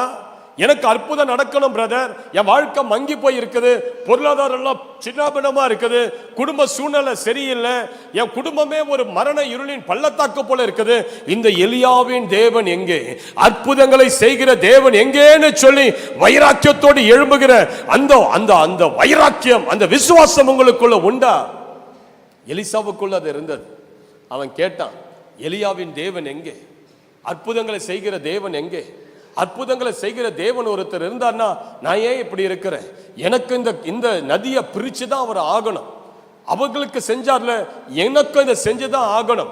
அந்த சால்வையை எடுத்தா விசுவாசமோ வைராக்கியமோ அந்த தெய்வீக வல்லமையும் அவன் மேல இருந்ததுனால ஒரே அடி அது பிரிஞ்சது. அல்லேலூயான்னு சொல்லுங்க பார்க்க. எத்தனை பேருக்கு புரியுது நான் சொல்றது? கைகளை உயர்த்தி ஒரு அல்லேலூயான்னு சொல்லுங்க. நல்லா கேளுங்க. சில நேரங்கள் உங்களுக்கு இருக்கிற பக்தி வைராக்கியம் தான் அந்த யோர்தானை பிரிக்க முடியும். சில நேரங்கள் உங்களுக்கு இருக்கிற அந்த அற்புதத்தின் மேல இருக்கிற தாகம் தான் அற்புதங்களை கொண்டு வரும். அந்த பக்தி வைராக்கியம் உங்களுக்குள்ள இருக்குதா? அல்லேலூயான்னு சொல்லுங்க பார்க்கலாம். பக்தி வைராக்கியம் இருந்ததுன்னா உங்களுக்கு அற்புதங்கள் நடக்கும், அதிசயங்கள் நடக்கும். நீ ரட்சிக்கப்பட்ட ஆலயத்துக்குள்ள வந்த அந்த அந்த குறிப்பிட்ட அந்த முதன்மையான சில நாட்கள்ல பார்த்தீங்கன்னா ஏராளமான அற்புதங்கள் நடந்தது. எவ்வளவு சாட்சி சொன்னீங்க. ஆனா இப்ப பாருங்க, அந்த ஆதியில நிறைய சாட்சி சொன்ன அந்த அம்மா மங்கி போய் ஒன்னால தான் இப்ப உட்கார்ந்துட்டு இருக்கோம். ஆரம்பத்தில் ஆண்டவர் செஞ்சார் பிரதர். 2 வருஷத்துக்கு முன்னாடி ஆலயத்துக்கு வரும்போது ஏராளமான அற்புதங்கள் நடந்தது பிரதர். ஏன்? அந்த 2 வருஷத்துக்கு முன்னாடி ஆலயத்துக்கு வரும்போது உனக்குள்ள ஒரு கேள்வி இருந்தது, உனக்குள்ள ஒரு வாஞ்சை இருந்தது, உனக்குள்ள தாகம் இருந்தது. என் தேவன் செய்வார், ஆலயத்துக்கு போறேன், ஆண்டவர் என் ஜெபத்தை கேட்பார், என் கண்ணீர் அவர் கேட்பார், என்னை விசாரிப்பார், என் தலையை உயர்த்துவார் என்கிற விசுவாசத்தோடு வைராக்கியத்தோடு ஆலயத்துக்கு வந்ததுனால தேவன் பார்த்தாரு, என் பிள்ளை வாஞ்சையோடு என்ன கேட்கிறா, என் பிள்ளை கண்ணீரோடு கேட்கிறா, உடனே அற்புதங்கள் டக்கு டக்கு டக்கு டக்கு நடந்தது. ஆனா இப்ப உனக்குள்ள வைராக்கியம் இல்ல, உனக்குள்ள வாஞ்சை இல்ல, நீ எலியாவின் தேவன் எங்கேன்னு கேட்கல, நீ அப்படியே வந்து அப்படியே போற, ஆண்டவர் அப்படியே இருக்கிற. அல்லேலூயா. நீங்க வைராக்கியத்தோடு கேட்டு பாருங்க, வாஞ்சையோடு கேட்டு பாருங்க. சென்னையில ஐநாவரம் என்று சொல்லக்கூடிய ஒரு இடம் உண்டு. அந்த இடத்துல ஒரு இந்து குடும்பம், அவங்கள நான் அந்த சகோதரியை நான் 5 ஆண்டுகளுக்கு முன்பதாக எங்கள் ஆலயத்துக்கு வந்திருந்தாங்க. அவங்க சொன்னாங்க, பாஸ்டர் எங்கள் வீட்டில் எல்லாருமே இந்து, ஆனால் நான் மட்டும் எங்கள் வீட்டில் நான் ரட்சிக்கப்பட்டு ஏசப்பா பிள்ளையாக மாறிட்டேன். அந்த சகோதரி சொன்னாங்க, நான் ஏசப்பா பிள்ளையாக மாறினதுனால ஒரு தீர்மானம் எடுத்தேன், கட்டுனா ஒரு கிறிஸ்தவனை தான் கட்டணும், கர்த்தருக்குள்ள வைராக்கியமாக இருக்கிற ஒருத்தனை தான் கட்டணும், ஒரு பரிசுத்தமானதான் கட்டணும். இவர்களை மாதிரி நான் காம்ப்ரமைஸ் பண்ணி ஒரு இந்துவை கட்டிக்கிட்டு விக்கிரகத்துக்கும் ஆண்டவருக்கும் நடுவில் போராடிக்கிட்டு என்னால் வாழ்ந்துட்டு இருக்க முடியாது. அதனால நான் டிலே ஆனாலும் பரவாயில்ல, தாமதித்து நான் திருமணம் பண்ணிக்கிறேன்னு சொல்லி அந்த சகோதரி 32, 33 வயசு வரைக்கும் தாமதம் ஆன போதிலும் டிலே பண்ணி அதுக்கு பிறகு ஒரு கிறிஸ்தவ அவங்க வீட்டில் எல்லாம் ஒத்துக்கிட்டாங்க, இனி டிலே பண்ணா இவளுக்கு வயசாயிடும், சரி ஓகே நீ கிறிஸ்தவனே கட்டிக்கன்னு சொல்லி அவங்க ஒரு கிறிஸ்தவ அலையன்ஸ் கரெக்டா வந்தது. இந்த சகோதரி 40 days அந்த அலையன்ஸ்க்காக ஜெபம் பண்ணி இருக்கிறாங்க. 40 days கழிச்சு ஆண்டவர் சொன்னார் அந்த மகனையே கட்டுன்னு சொல்லி இருக்கிறாரு. கட்டிக்கிட்டாங்க. நல்ல கிறிஸ்தவ முறை பிரகாரம் திருமணம் நடந்தது. ரொம்ப சந்தோஷம் இந்த சகோதரிக்கு. இனி நான் கிறிஸ்தவலா வாழ போறேன், என் பிள்ளைகள் கிறிஸ்தவர்களாக இருக்க போகிறார்கள், நானும் என் கணவரும் கையை பிடிச்சிட்டு ஆலயத்துக்கு போக போகிறோம், கர்த்தரே எங்கள் தெய்வமா இருக்க போகிறார், நானும் என் வீட்டாருமே என்றால் கர்த்தரையே சேவிக்க போகிறோம், நானும் கர்த்தர் எங்களுக்கு கொடுக்க போகிற பிள்ளைகளும் அற்புத அடையாளங்களா நாங்கள் தேசத்தில் இருக்க போகிறோம். அப்படியெல்லாம் பெரிய மனக்கோட்டையை கட்டிக்கிட்டு இருந்தாங்க. திருமணம் ஆனது மறுநாள் கணவர் வீட்டுக்கு வரார். வெளியே போயிட்டு ஃபுல் குடி அவங்களுக்கு தூக்கி வாரி போட்டுடுச்சு. ஐயோ 33 வருஷம் நான் காத்திருந்து திருமணத்துக்காக இவ்வளோ உபவாசம் இருந்து ஆண்டவர்கிட்ட ஒரு பரிசுத்தமான ஒரு நீதிமான கேட்டா இவர் ஒரு குடி பாவத்தில் இருக்கிறாரு. அவர் குடிச்சிட்டு வந்தாரு, ஒன்றும் பேசல, போய் படுத்து தூங்கிட்டார். மறுநாள் காலையில் கண்ணீரோடு கேட்டாங்களா, ஏன் குடிச்சிங்க, ஏன் குடிச்சிட்டு வந்தீங்க? இல்லைம்மா ஃப்ரெண்ட்ஸ் எல்லாம் சேர்ந்து பார்ட்டி கொடுன்னு சொன்னானுங்க, அதனால அவர்களை கூட்டிட்டு போனேன், அவங்களும் குடிச்சு என் வாயிலையும் சாராயத்தை ஊத்திட்டானுங்க கம்பல் பண்ணி, நான் குடிச்சிட்டேன், இனி நான் குடிக்க மாட்டேன் அப்படின்னு சொன்னேன். சரி ரொம்ப நேரம் அழுதாங்க. அதுக்கு பிறகு அவர் கண்ணீரெல்லாம் தொலைச்சிட்டு இனி நான் அந்த பக்கம் போக மாட்டேன், நீ பயப்படாத, நீ அழாத, ஆண்டவர் மன்னிச்சிட்டார் என் பாவத்தைன்னு சொல்லிட்டு போயிட்டார். திரும்பி போயிட்டு அன்னைக்கு நைட்டு குடிச்சிட்டு வராரு. குடிகாரம் பேச்சு அதெல்லாம் நல்லா தெரியுது பாருங்க. ஒரு வசனத்தை கேட்டுருந்தா திருன்னு முழிச்சிருப்பீங்க. திரும்பி மறுநாள் குடிச்சிட்டு வராரு, ஃபுல் போதை, ரொம்ப உடைஞ்சிட்டாங்க. மூன்றாவது நாள் அவர் வரல, 4 பேர் தூக்கிட்டு வராங்க, கைய காலை பிடிச்சு, ஏமா உன் கணவர் அந்த தெருமுனையில் விழுந்திருந்தான் குடிச்சிட்டு. அப்பதான் பக்கத்து வீட்டுல இருந்து ஒரு அம்மா ஓடி வந்து சொல்லிச்சா, ஏமா உன் வாழ்க்கையே போச்சுமா, இவன் 12 வயசுலேருந்து குடிக்கிறாம்மா, குடிகாரனை போய் கட்டிக்கிட்டியம்மா, இவனை கட்டிக்கிட்டு நீ ஒண்ணுமே வாழ முடியாதும்மா, என்னம்மா இவனை போய் கட்டிக்கிட்டியம்மா, இவ்வளோ அழகா இருக்கிற, இவ்வளோ நல்ல குடும்பத்தில் இருக்கிற, இவ்வளோ சீதனெல்லாம் உங்க வீட்டில் கொடுத்தாங்க, போயும் ஒரு குடிகாரனுக்கு வாழ்க்கப்பட்டுட்டிய அப்படின்னு சொன்ன உடனே உடஞ்சு அவ்வளோதான், வாழ்க்கையே போச்சு. இப்போ வீட்லேயும் போய் சொல்ல முடியாது, என்ன சொல்ல முடியாது, குடிகாரன்னு சொல்ல முடியாது. அவங்க என்ன சொல்லுவாங்க, நீ ஒரு இந்துவால கட்டியிருந்தாலே நல்லா இருந்திருக்கலாம், நீ போயும் கிறிஸ்தவன் தான் வேணும், பரிசுத்தவான் தான் வேணும்னு போய் கட்டுன பாரு, இப்போ எப்படி இருக்கிறான் பாருன்னு சொல்லி அவங்க உதைப்பாங்கல்ல. அதனால வீட்டிலையும் சொல்ல முடியாது, வெளியவும் சொல்ல முடியாது, அசிங்க அவமானம், உள்ளேயும் வாழ முடியல, வெளியவும் போய் சொல்ல முடியல. வாழ்க்கையில உடைஞ்சு போன ஒரு சூழ்நிலை, எதிர்காலமே நொறுங்கி போன ஒரு சூழ்நிலை. அப்பதான் ஆண்டவருடைய குரல் கேட்டதா, மகளே நீ ஏன் சோர்ந்து இருக்கிற, நீ ஏன் அழுதுகிட்டு இருக்கிற, 21 நாள் உபவாசம் போ. எத்தனை நாள் உபவாசம்? 21 நாள் உபவாசம். உடனே அந்த அம்மா மறுநாளே அதுக்கு கீழ்ப்படிந்து உபவாசத்தை தொடங்கிட்டாங்க. வெறும் தண்ணீர் மாத்திரம் குடிச்சிட்டு, சில நேரங்கள் சில அற்புதங்களை பெற்றுக்கொள்ள நீங்க வைராக்கியத்தை கத்தருக்குள்ள காட்டணும், சில வைராக்கியத்தை காட்டணும். குடிகாரம் தானே அப்படியே வாழ்ந்துட்டு போகலாம் அப்படின்னு வாழ்ந்தீங்கன்னா நீங்க குடிகாரம் கணவராக தான் பொண்டாட்டியா தான் இருப்பீங்க. ஆனா உன் சூழ்நிலையை மாற்ற சில வைராக்கியத்துல நீங்க எழும்பணும். உங்க குடும்பத்தில் இருக்கிற சில பிரச்சனைகளை மாற்ற சில வைராக்கியத்துல நீங்க எழும்பணும். உங்க குடும்பத்துல போராடுகிற பிள்ளைகள் வாழ்க்கையில, கணவர் வாழ்க்கையில, தாய் தகப்பன் வாழ்க்கையில போராடுகிற அல்லது ஏதோ ஒரு சக்தியை மேற்கொள்ள நீங்க வைராக்கியத்தோடு எழும்பினாதான் அதுல ஜெயத்தை பார்க்க முடியும். அப்போ 21 நாள் ஃபாஸ்டிங் இந்த அம்மா போட்டு ஜெபிக்க ஆரம்பிக்கிறாங்க. அந்த 21 நாளும் அவர் குடிச்சிட்டு தான் வீட்டுக்கு வந்தார். 20 நாளும் குடிச்சிட்டு தான் வீட்டுக்கு வந்தார். இப்ப 21வது நாள் முடிய போது, நாளைக்கு 21வது நாள் முடிய போது. ஆண்டவர் இன்று இரவு அந்த மகளோடு கூட பேசுறாராம், மகளே நாளைக்கு அவன் குடிச்சிட்டு தான் வருவான், நாளைக்கு அவன் குடிச்சிட்டு தான் வருவான், ஆனா நீ என்ன பண்ணு, நாளைக்கு உன்னுடைய ஜபத்தை நீ நிறைவு செய்ய போற. அவன் வருவான், நீ அவனை பார்த்து டென்ஷன் ஆகாத, அவனை பார்த்து திட்டாத, அவனை பார்த்து எரிச்சல் ஆகாத, நீ முட்டி போட்டு கண்ணை மூடி என்ன மட்டும் பார். அல்லேலூயா. ஏன் அவரை பார்க்க சொல்றாரு? பைபிள் சொல்லுது, அவரை நோக்கி பார்த்த முகங்கள் பிரகாசம் அடைந்தன, அவைகள் வெட்கப்படவில்லை. சிஸ்டர் பிரதர், சில நேரங்கள் நீ உன் கணவரையே பார்த்துட்டு இருக்கிற கண்ணை எடுத்து ஆண்டவரை பார்க்க ஆரம்பி. உன் பிள்ளைகளையே பார்த்துக்கிட்டு இருக்கிற உன் கண்ணை பிடுங்கி கர்த்தரை பார்க்க ஆரம்பி. நீ கர்த்தரை பார்க்க ஆரம்பிச்ச, கர்த்தர் உன் பிள்ளைகளை பார்க்க ஆரம்பிப்பார். ஹல்லேலூயா. கர்த்தர் உன் வீட்டின் சூழ்நிலையை பார்க்க ஆரம்பிப்பார். கர்த்தர் உன் பொருளாதார சூழ்நிலையை பார்க்க ஆரம்பிப்பார். கர்த்தர் உன்னுடைய தொழில் சூழ்நிலையை பார்க்க ஆரம்பிப்பார். உன் ஊழிய சூழ்நிலையை பார்க்க ஆரம்பிப்பார். உன் கண்களை நீ கர்த்தர் மேல வை. கர்த்தருடைய கண்கள் பூமி எங்கும் உலாவுகிற கண்கள். உன்னுடைய காரியங்கள் மேல கர்த்தருடைய கண்கள் உலாவி அந்த சூழ்நிலையை மாற்ற நீ ஆராதிக்கிற தேவன் சர்வ வல்லமை உள்ள தேவன். நல்ல கைகளை தட்டி ஒரு அல்லேலூயா. நல்ல கைகளை தட்டி ஒரு பலத்த அல்லேலூயா.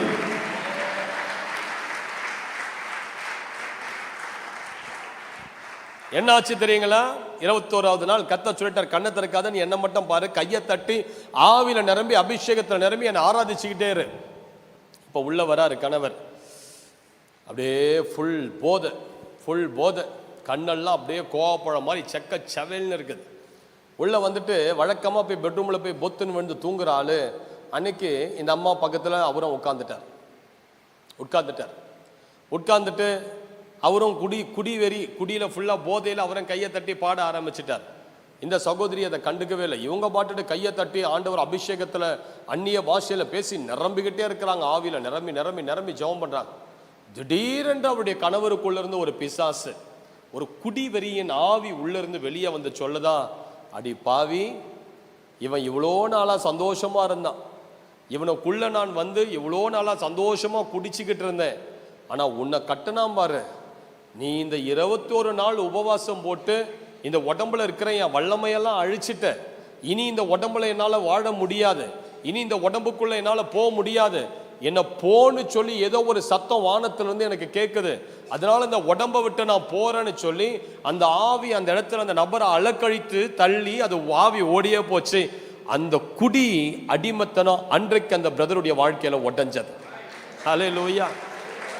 இன்றைக்கு அவருடைய கணவர் மனைவி 2 பேரும் காஞ்சிபுரம் என்று சொல்லக்கூடிய ஒரு இடத்துல அந்த இடத்துல ஊழியம் செய்து கொண்டு இருக்கிறாங்க. அநேகருக்கு ஆசீர்வாதமா இருக்கிறாங்க. அவருடைய பிள்ளைகளை கர்த்தர் ஆசீர்வதித்து இருக்கிறார். ஹல்லேலூயான்னு சொல்லுங்க பார்க்கலாம். அப்போ சில நேரங்கள் சில சூழ்நிலையை மாற்ற வைராக்கியத்தோடு தேவ பிள்ளைகள் எழும்பணும். சும்மா பார்த்துக்கிட்டு பயந்துட்டு அழுதுட்டு இதுதான் வாழ்க்கைன்னு உட்கார்ந்துடக்கூடாது.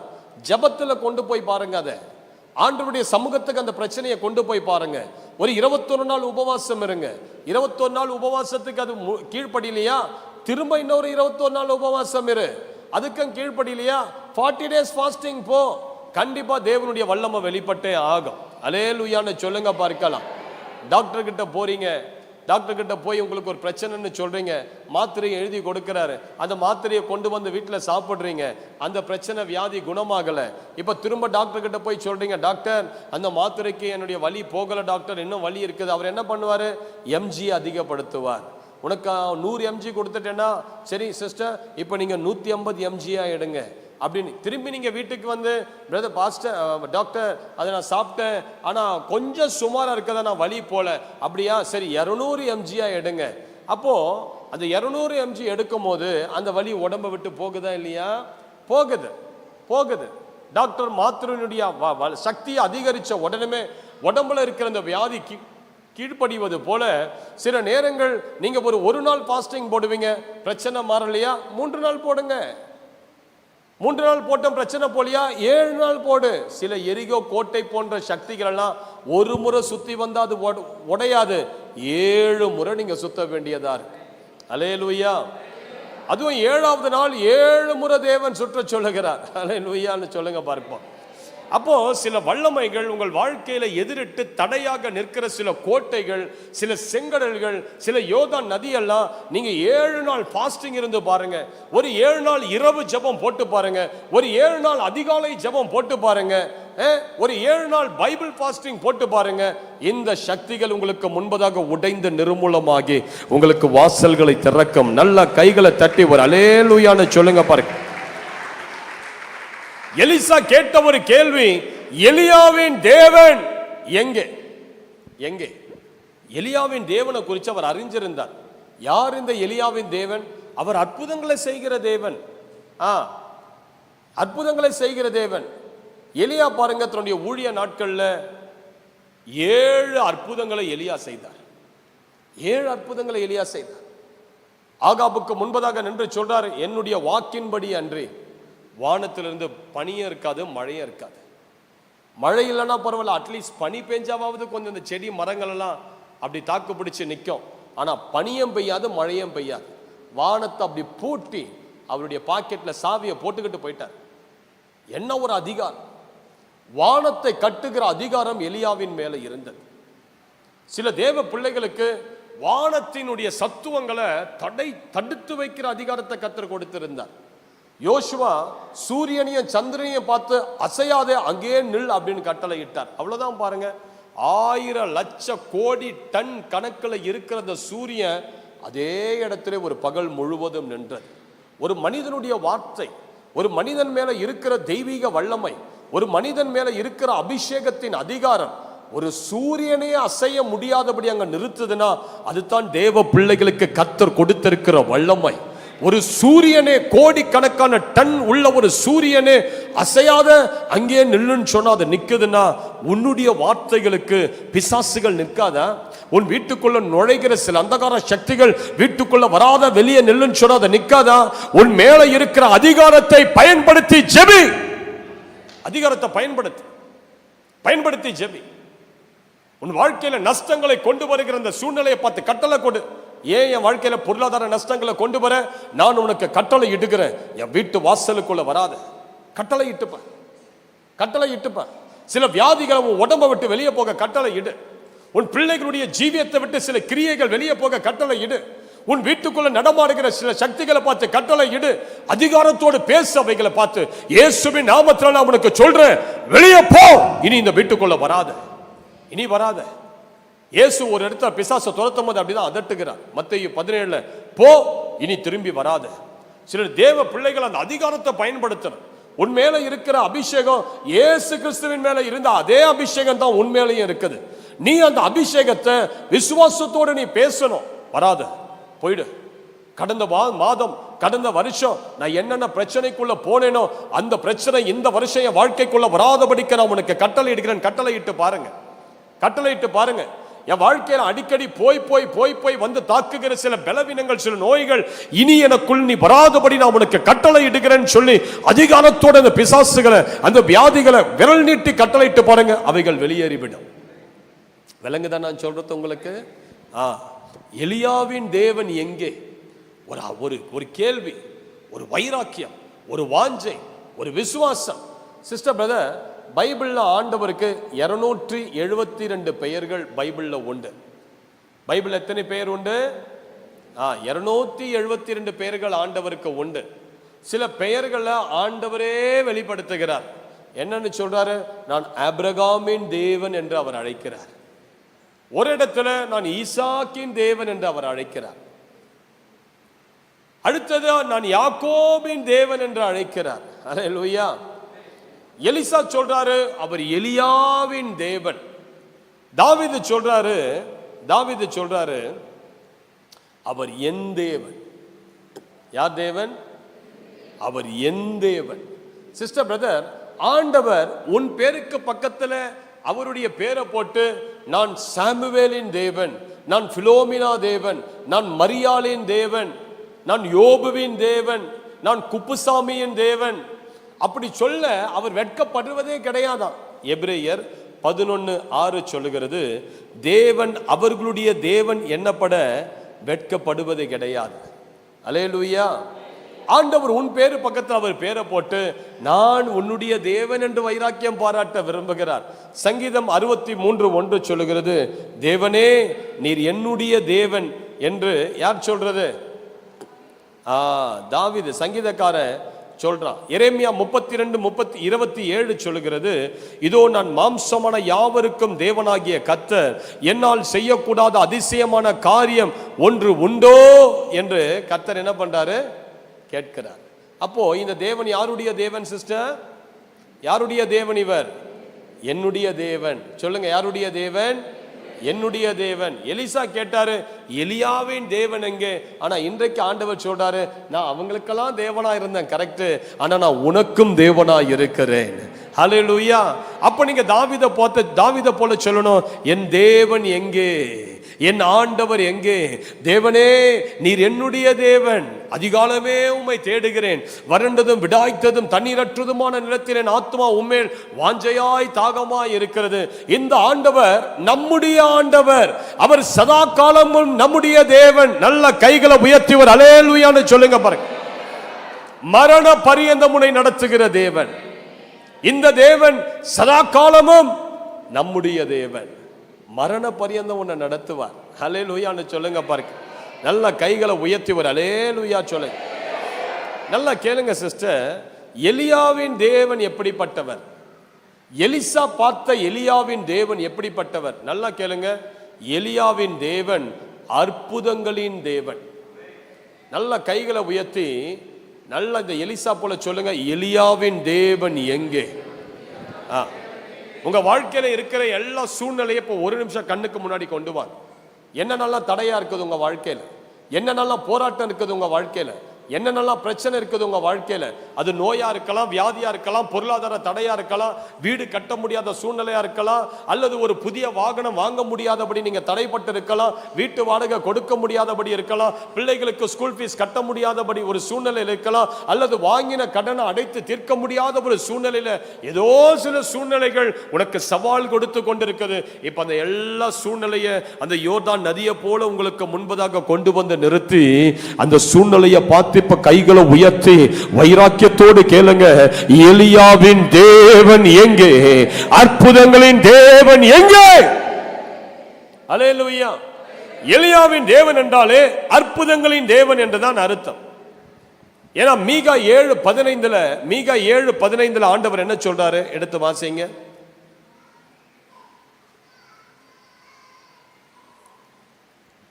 நீ எகிப்து தேசத்திலிருந்து புறப்பட்ட நாளில் நடந்தது போலவே உன்னை அதிசயங்களை காண பண்ணுவேன். அதிசயங்களை காண பண்ணுவேன். அப்போ ஆண்டவருடைய வாஞ்சை என்ன தெரியுங்களா? தேவ பிள்ளைகளுக்கு தமது வல்லமையை காட்டணும், தேவ பிள்ளைகளுக்கு தனது அதிசயத்தை காட்டணும். நம்ம வீட்டில் சின்ன பிள்ளைங்க இருக்கோம், அதுங்க நம்ம கூட உட்கார்ந்ததுன்னா நம்ம என்ன பண்ணுவோம்? அந்த பிள்ளைங்களுக்கு ஏதாவது மேஜிக் பண்ணணும்னு சொல்லி ஒரு ஆர்வம் வருதா நமக்கு? உடனே இந்த கையில் ஒரு 2 ரூபாய் காயின் எடுப்போம், அப்படி இப்படின்னு பண்ணி இப்போ எந்த கையில் இருக்குதுன்னு எனக்கு சொல்லு பார்க்கலாம் அப்படின்னு பிள்ளைங்க கிட்ட கேட்டால் அந்த பிள்ளைங்க தப்பான கையை தொடும், இல்லை தோ இருக்குது பாருன்னு காட்டுவோம். அப்போ நம்ம பிள்ளைகளுக்கு நம்ம என்ன காட்ட விரும்புகிறோம்? அற்புதங்களை காட்ட விரும்புகிறோம், அதிசயங்களை காட்ட விரும்புகிறோம். பிள்ளைகளுக்கு பிரமிப்பான காரியங்களை நம்ம என்ன பண்ணுறோம்? காட்ட விரும்புகிறோம். அல்லேலூயா. எங்கள் அப்பா சின்ன வயசில் அப்படி தான் கூப்பிட்டு எங்களை எல்லாரும் நிற்க வச்சு, பாரு இந்த விரலை நான் தனியாக எடுக்கிறேன் பாருன்னு இப்படி அப்படி அந்த கட்டை விரல் அப்படி துண்டா அப்படி எடுத்து அப்படி காட்டுவார். என்னப்பா கட்டவரல் எப்படிப்பா உனக்கு நகருது அப்படின்னு கேட்போம். அதுதான்டா மேஜிக், இப்போ திரும்பி ஒட்டுறம் பாடுறா அப்படின்னு சொல்லிட்டு இப்போ எங்களுக்கு அது அதிசயமா இருக்கும் பார்க்க. அதுக்கு பிறகு எங்கள் அப்பா இதெல்லாம் எங்களுக்கு சொல்லி கொடுத்தாரு சின்ன வயசுல 1வது 2வது படிக்க, இதெல்லாம் இப்படிதான் பண்ணணும் அப்படின்னு. அப்போ நம்ம உலகத்துக்குரிய தகப்பனே நமக்கு ஒரு பிரமிப்பை பாட்டி நம்மளை சந்தோஷப்படுத்தணும்னு நினைக்கும் போது ஆண்டவர் உனக்கு ஏதோ நம்ம பூமிக்குரிய தகப்பனை போல சும்மா டூப்ளிகேட் அற்புதங்களை காட்டுகிறவர் அல்ல, உன்னை உண்மையாகவே அதிசயங்களை காண பண்ணுகிற தேவன். நல்ல கைகளை உயர்த்தி ஒரு அல்லேலூயா. சிஸ்டர் பிரதர், இந்த வருடத்தின் முடிவுக்குள்ள இந்த ஆலயத்தில் இருக்கிற ஒவ்வொரு குடும்பமும் அற்புதங்களை காணப்போது, அதிசயங்களை காணப்போது, எல்லா தடைப்பட்ட சூழ்நிலைகள் விலக போது, தேவன் உன்னை கைவிட போவது கிடையாது. இந்த ஆலயத்தில் இருக்கிற ஒவ்வொரு குடும்பங்களும் சாட்சிகளோடு கடைசி நாள்ல வந்து நீங்க மைக்க எடுத்து சாட்சி சொல்ல போறீங்க. ஏனென்றால் நமது ஆண்டவர் அதிசயங்களின் ஆண்டவர், அற்புதங்களின் ஆண்டவர். எத்தனை பேர் விசுவாசிக்கிறீங்க? விசுவாசிக்கிறீர்கள் மட்டும் நல்ல தலைக்கு மேல கைகளை அடிச்சு ஒரு அல்லேலூயா சொல்லுங்க பாருங்க. ஆண்டவர் எலியாவை கொண்டு ஏராளமான அற்புதங்களை ஆண்டவர் நிகழ்த்தினார். வானத்தை கட்டி போட்டார். அதே எலியா ஜெபித்த போது ஒரு கையளவு மேகம், யோசித்து பாருங்க, ஒரு கையளவு மேகம் எழும்பி அந்த கையளவு மேகம் இஸ்ரவேலுக்கே போதுமான மழையை கொடுத்தது. அதுதான் ஆண்டவர். ஆண்டவருக்கு வானெல்லாம் கருத்து அப்படி தேவையில்லை, ஒரு கையளவு மேகம் எழும்பினாலே போதும். அது இஸ்ரவேல் ஜனங்களுடைய தாகத்தை தீர்க்கக்கூடிய தண்ணீரை கொடுக்கிற சக்தி அந்த உள்ளங்கையளவு மேகத்துக்கு வந்துடும். அதுதான் கர்த்தர். நமது ஆண்டவர் அற்புதங்களின் ஆண்டவர் பாருங்க, அதிசயங்களின் ஆண்டவர் பாருங்க. அல்லேலூயான்னு சொல்லுங்க பார்க்கலாம். விளக்கு தான் நான் சொல்றது உங்களுக்கு. ஆமா, அதுதான் நமது ஆண்டவர். எலியா என்ன பண்றார், அடுத்த சாரேபாத் என்கிற ஒரு விதவை வீட்டுக்கு போறார். அந்த இடத்துல அவள் ஆசீர்வதித்து அவளுடைய மாவையும் எண்ணெயையும் பெருக பண்ணிட்டார். 2 வருஷம் அந்த விதவையின் வீட்டில் அவர் வாழ்ந்தார். அற்புதம். கர்மேல் பர்வதத்தில் வந்து நிற்கிறார், வானம் திறந்து ஒரு அக்கினி இறங்குது. அற்புதம். ஆகாபினுடைய ரதத்துக்கு முன்பதாக 40 கிலோமீட்டர், ஆகாபின் ரதத்துக்கு முன்பதாக குதிரைகளின் வேகத்தை காட்டிலும் அதிகமான வேகத்தோடு கர்மேல் பர்வதத்திலிருந்து இஸ்ரேலுக்கு எலியா ஓடுகிறான். அற்புதம். தெய்வீக வல்லமை இருந்தது எலியாவின் மேல். ராணுவ படைகள் அவரை பிடிக்க வருது, வானத்திலிருந்து அக்கினி அனுப்பி எல்லாரையும் எரிச்சு போட்டுட்டார். அற்புதம். திரும்பி இன்னொரு 50 பேர் பிடிக்க வராங்க, ஜெபிக்கிறார், வானத்திலிருந்து அக்கினி இறங்கி எல்லாரையும் எரிச்சிடுச்சு. அற்புதம். கடைசியா எலியாவினுடைய மரணம் எப்படி இருந்தது? மரணம் சொல்ல முடியாது. எலியா அப்படியே உயிரோடவே எடுத்துக்கொள்ளப்பட்டு. அல்லேலூயா. பழைய ஏற்பாட்டிலே மரணத்துக்கே ஒரு குட் பை சொல்லி, மரணத்துக்கே ஒரு டாட்டா சொல்லி, மரணத்துக்கே ஒரு டிமிக்கு கொடுத்துட்டு அந்த அக்கினி ரதத்தில் ஏறி சென்றவர் எலியா. மரிக்கவே இல்லை எலியா. அல்லேலூயா. உயிரோடவே பரலோகத்துக்கு எடுத்துக்கொள்ளப்பட்டார். அப்படிதான் பைபிள் சொல்ல. அற்புதங்களின் தேவன் எலியாவின் தேவன், அதிசயங்களின் தேவன். இப்போ எலிசா அதை பார்க்கிறார். ஐயோ, என் எஜமானனுடைய தேவன் அற்புதங்களின் தேவன், அதிசயங்களின் தேவன். எனக்கும் இந்த ஆண்டவர் இந்த அற்புதத்தை செய்யணும். ஒரு வாஞ்ச வந்தது, ஒரு தாகம் வந்தது. அந்த சால்வை எடுத்தார், அந்த நதி அடித்தார், நதி பிரிந்தது. இன்றைக்கு உங்க இருதயத்தில் அந்த அற்புதத்தின் தேவன் எனக்கு அற்புதம் செய்யட்டும், அந்த தேவன் எனக்கு அற்புதம் செய்யட்டும். பைபிள்ல தேவன் எங்கே, தேவன் எங்கே, தேவன் எங்கே? அவர் அற்புதம் செய்கிற தேவனா இருந்தா எனக்கு ஏன் செய்யலன்னு சொல்லி ஒரு மனுஷன் கேள்வி கேட்டுட்டே இருந்தான். யார் அவன்? கிதியோன். கர்த்தருடைய தூதன் கிதியோனை பார்த்து, கிதியோனே அப்படின்னு கூப்பிடும் போது அவன் சொல்றான், கிதியோன் ஆண்டவரை பார்த்து, ஆண்டவரே, தேவன் இருக்கிறார்னா எங்க அவரு? அற்புதம் எங்கே? எங்கள் முற்பிதாக்கள் சொன்ன அந்த அதிசயம் எல்லாம் இப்ப ஏன் எங்க வாழ்க்கையில நடக்கல? கேள்வி கேள்வி. அவனை தான் கர்த்தர் பிடிச்சார். டேய், உன் மனசுல நீ கேள்வி கேட்கிற தெரியுமா? தேவன் எங்கே? நீ தாண்டா வேணும், உனக்கு தாண்டா கர்த்தர் அற்புதத்தை காட்ட போறாரு. எவ்வளோ பேர் இருந்தாங்க, ஆனா கேள்வியோடு இருந்த கிதியோனை வந்தார். உன் வாழ்க்கையில எனக்கு அற்புதம் நடந்தே ஆகணும், இந்த தெய்வத்தை நான் பார்த்தே ஆகணும், இந்த தெய்வம் எனக்கு ஒரு அதிசயம் செய்தே ஆகணும்னு சொல்லி உன் இருதயத்தில் கேள்வியோடு இந்த தேவன் எங்கே என்று நீ தேடுவாயானால் இன்றைக்கு கர்த்தர் உன்னை பார்த்து சொல்லுகிறார், உனக்கு இருக்கிற இந்த பலத்தோடு நீ புறப்பட்டு போ. உன்னை அனுப்புகிறவன் நான் அல்லவா? நான் வானத்தின் பலகணிகளை திறந்து இடம் கொள்ளாமற் போகும் வரைக்கும் நான் உன்னை ஆசீர்வதிப்பேன். நல்ல கைகளை தட்டி வர அல்லேலூயான்னு சொல்லுங்க பார்க்கலாம். எலியாவின் தேவன் எங்கே என்று நீ முழக்கமிடு, உனக்கு நிச்சயமா அற்புதம் நடக்கும். நிச்சயமா உனக்கு வாசல்கள் திறக்கப்படும். அந்த வாஞ்சையோடு, தாகத்தோடு, வைராக்கியத்தோடு தேவ சமூகத்தில் போய் பாருங்க, அற்புதம் உங்களுக்கு நடக்குதா இல்லையான்னு பாருங்க. நீங்க ஏன் சோர்ந்து போய் எனக்கு அற்புதம் நடக்கலன்னு ஏன் கேட்கறீங்க? அந்த வைராக்கியம் வாஞ்சையோடு இன்றைக்கு எழும்புங்க, முட்டி போடுங்க. உங்க வீட்டுல அதிகாலையில எழுந்து தேவனை டிஸ்டர்ப் பண்ணிக்கிட்டே இருங்க. தேவன் நிச்சயமா அற்புதங்களை உங்களுக்கு செய்வார். எலியாவின் தேவன் எப்படிப்பட்டவர்? அற்புதங்களின் தேவன். உங்க தலைமையில கையை வச்சு சொல்லுங்க, நிச்சயமா எனக்கு இந்த மாதத்துல ஒரு அற்புதம் நடக்க போகுது. சொல்லுங்க, நல்ல ஒரு 5 முறை சொல்லுங்க, நிச்சயமா எனக்கு ஒரு அற்புதம் நடக்க போகுது. என்னை அதிசயங்களை காண பண்ணுகிற தேவன், எனக்கு வாசல்களை திறக்கிற தேவன். அபிஷேகம் பெற்ற எனக்கு வாசல்கள் பூட்டப்படாது, கதவுகள் திறக்கப்பட்டிருக்கும். நான் நடக்கும் போது அது மலையாக இருந்தாலும் அது எனக்கு வழிவிட்டு தான் ஆக வேண்டும். ஹல்லேலூயா, ஹல்லேலூயா. செருபாபேலே, இந்த பர்வதம் எம்மாத்திரம்? இது உனக்கு முன்பதாக சமபூமியாகும். இதோ உனக்கு முன்பதாக இருக்கிற பர்வதம் அது உருக ஆரம்பிக்கிறது. உன் மேல இருக்கிற அபிஷேகத்தின் வல்லமை, உன் மேல இருக்கிற வைராக்கியம், உன் மேல இருக்கிற தேவ பக்தி, உனக்குள் இருக்கிற தெய்வீக தன்மை, உனக்கு விரோதமாய் நிற்கிற மலையை இப்பொழுது அது உடைத்து அதை உருக பண்ணி உனக்கு ஒரு பாதையை உண்டு பண்ணது வல்லமையானது. அல்லேலூயான்னு சொல்லுங்க. இரண்டாவது, எலியாவின் தேவன் என்று எலிசா சொல்ல காரணம் என்னன்னா, எலியாவின் தேவன் ஜெபத்தை கேட்கிற தேவன். நல்ல கைகளை உயர்த்தி ஒரு அல்லேலூயா சொல்லுங்க. எலியாவின் தேவன் எப்படிப்பட்டவர்? ஜெபத்தை கேட்கிறவர். நீங்க எவ்வளவு நேரம் உட்கார்ந்து ஜெபித்தாலும் ஆண்டவர் பொறுமையா உங்க ஜெபத்தை கேட்பார். நீங்க எவ்வளவு நேரம் தேவ சமூகத்துல புலம்பினாலும் கையை கட்டிக்கிட்டு உங்களை டிஸ்டர்பே பண்ணாத பொறுமையா அந்த ஜபத்தெல்லாம் கேட்டுக்கிட்டே இருப்பார். ஏன்னா ஒரு தேவ பிள்ளை ஜெபிக்கிற அந்த ஜப நேரங்கள் இருக்குது பாருங்க, அதுதான் உன் வாழ்க்கையில் இருக்கிற மேன்மையான நேரங்கள்.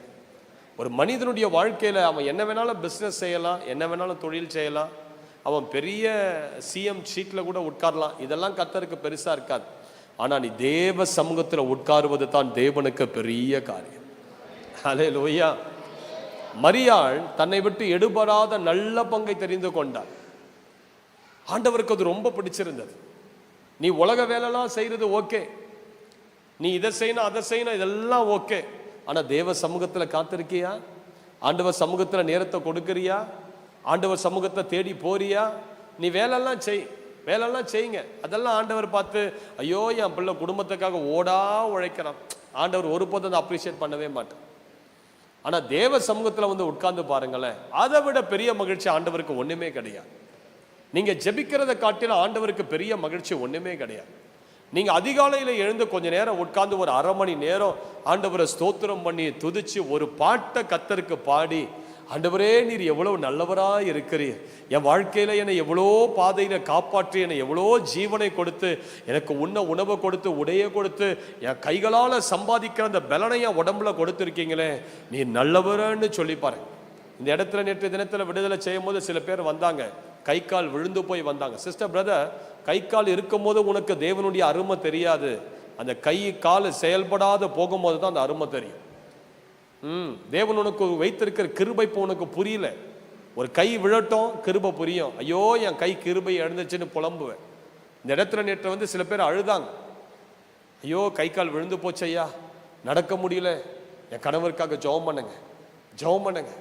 சில பிள்ளை, அங்கே ஒரு பிள்ளை உட்காந்துட்டு இருந்தா, ஏதோ ஒரு ஊர்ல இருந்து வந்திருக்கிறா, ஸ்கூலுக்கு போன பிள்ளை திரும்பி வரும்போது பைத்தியம் பிடிச்சு வந்தது, அந்த பிள்ளையால நடக்க முடியாமல் போனது, பல ஆண்டுகளாக நடக்க முடியாத அந்த பிள்ளை இருக்குது, எவ்வளோ கண்ணீரோடு இருக்கிறாங்க. தேவன் உனக்கு நல்ல பலனை கொடுத்திருக்கிறார் உடம்புல, நீ அழகா ஜம்முன்னு பைக்கை ஸ்டார்ட் பண்ற, வேலைக்கு போறீங்க வரீங்க சம்பாதிக்கிறீங்க, உங்களுக்கு தேவனுடைய அருமை தெரியல. அந்த பலனே தேவன் கொடுத்த பலன்ன்றது உங்களுக்கு புரியல. நீ சம்பாதிக்கிற அந்த பணம் உனக்கு தேவன் போட்ட பிச்சை, தேவன் கொடுத்த கிருபை, தேவன் கொடுத்த அனுக்கிரகம், அது தேவனுடைய தயவு.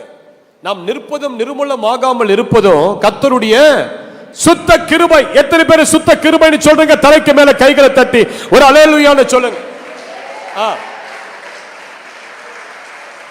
நம்ம கை காலு நல்லா இருப்பது தேவனுடைய கிருபை.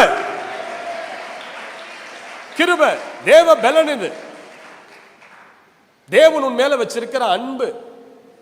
அதனாலதான் அந்த கிருபையை உன்னை விட்டு விலகாம வச்சிருக்கிற. அந்த கிருபை உன்னை விட்டு இங்க அங்க ஒரு இன்ச்சு நகர்ந்தாலும் நீ காலி. ஆனா அந்த கிருபை உன்னை விட்டு விலகல, அந்த தயவு உன்னை விட்டு விலகல, அப்படி அன்பு உன்னை விட்டு விலகல. அதனால தான் இன்றைக்கு நல்லா இருக்கிறோம், நம்ம உடம்பெல்லாம் நல்லா இருக்குது, நல்லா வேலைக்கு போறோம், நின்று வேலை செய்யறோம், வீட்டுல சாமான் தொலைக்கிறீங்க, அதை செய்றீங்க இதை செய்றீங்க, வீட்டின் காரியங்களை பார்க்க முடியுது. ஏன்? தேவ கிருபை உன்னை விட்டு விலகாம இருக்கிறதுனால நீ நல்லா ஸ்டடியா, நீ கட்ட துண்டு மாதிரி இரும்பு துண்டு மாதிரி நிக்கிற. இதை நீங்க கர்த்தருக்கு ஸ்தோத்திரம் செலுத்த வேண்டாமா?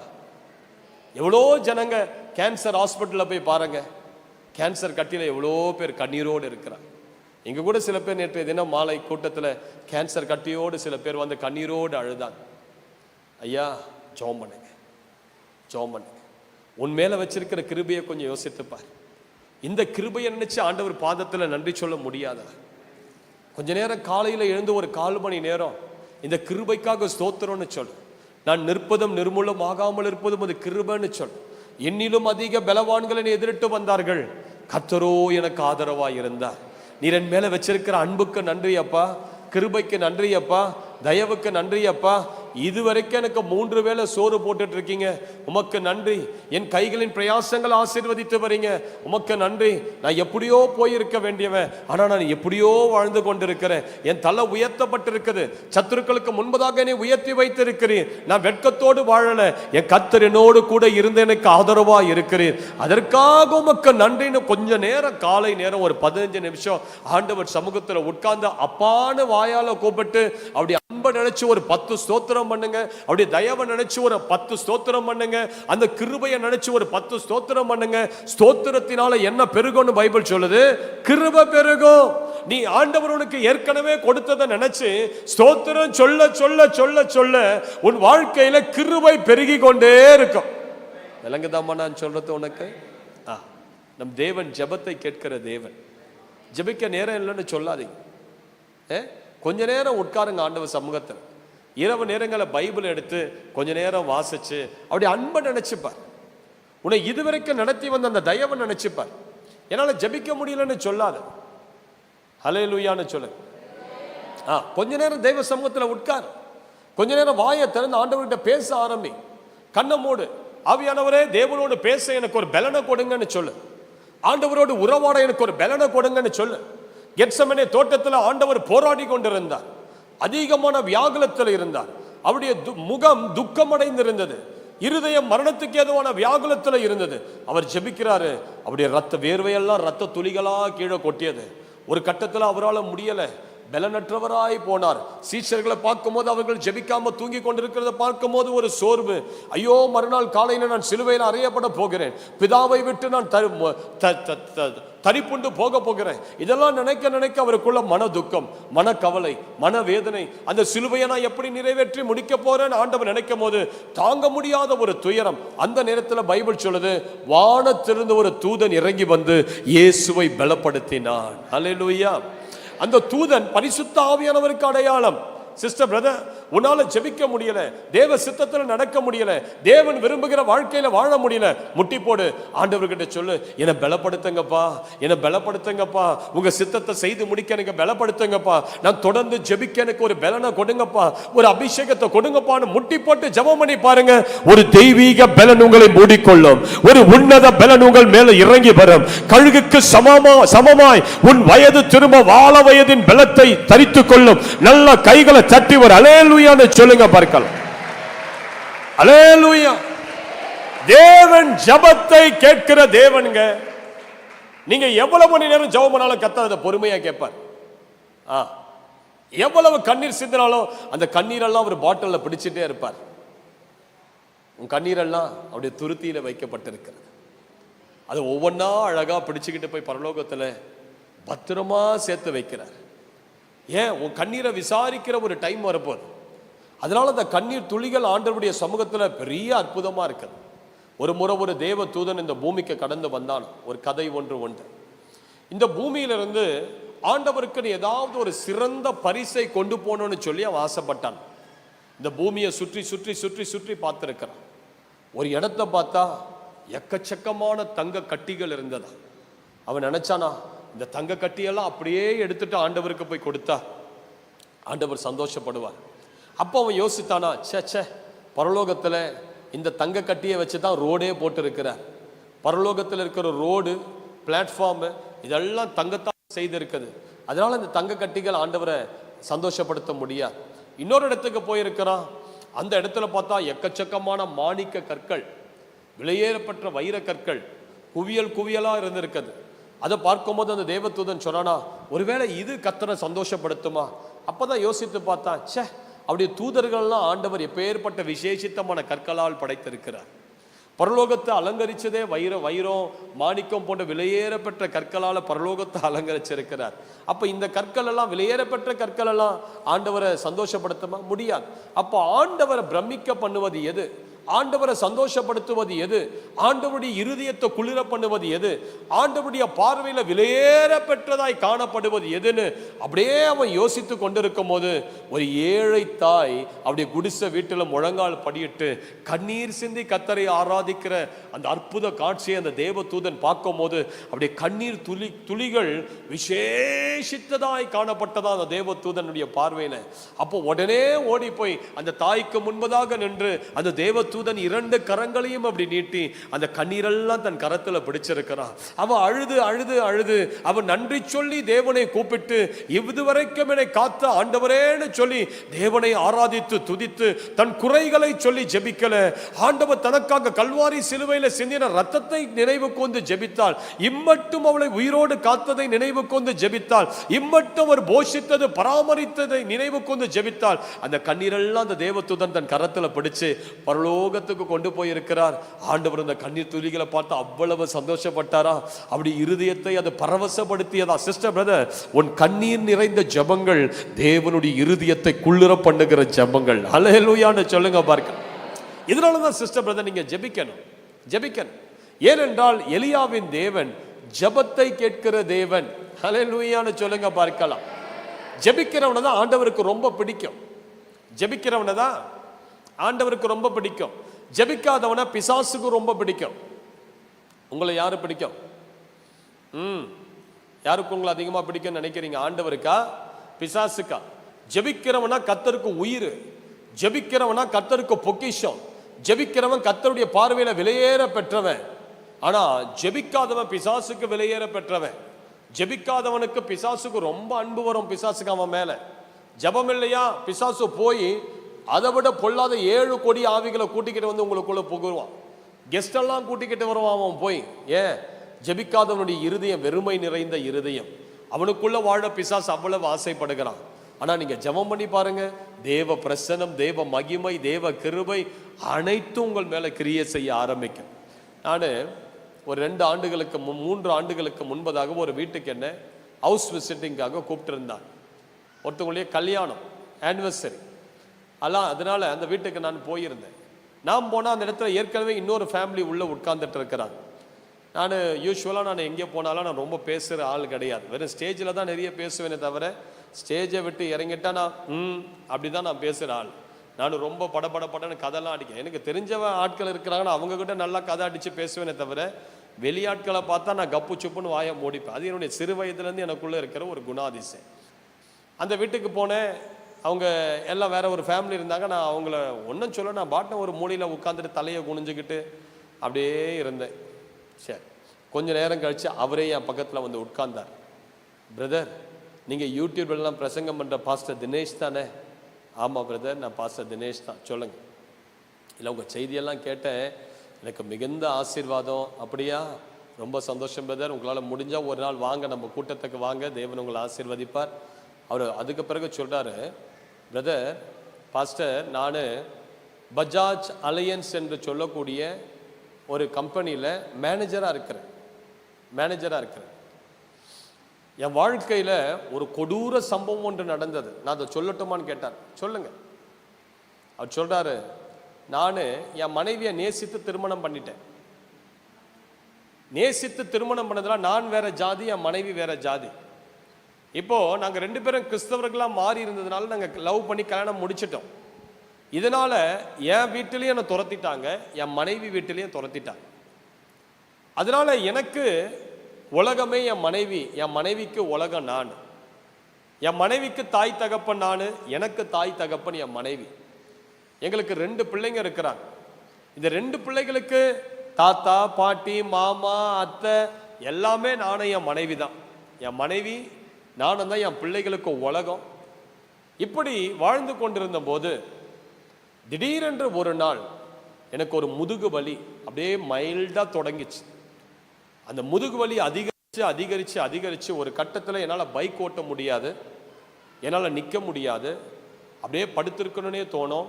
சில நாட்கள் தைலம் போடுவேன், சில நாட்கள் சில பெயின் கில்லர்ஸ்லாம் போட்டுக்கிட்டு இருந்தேன்.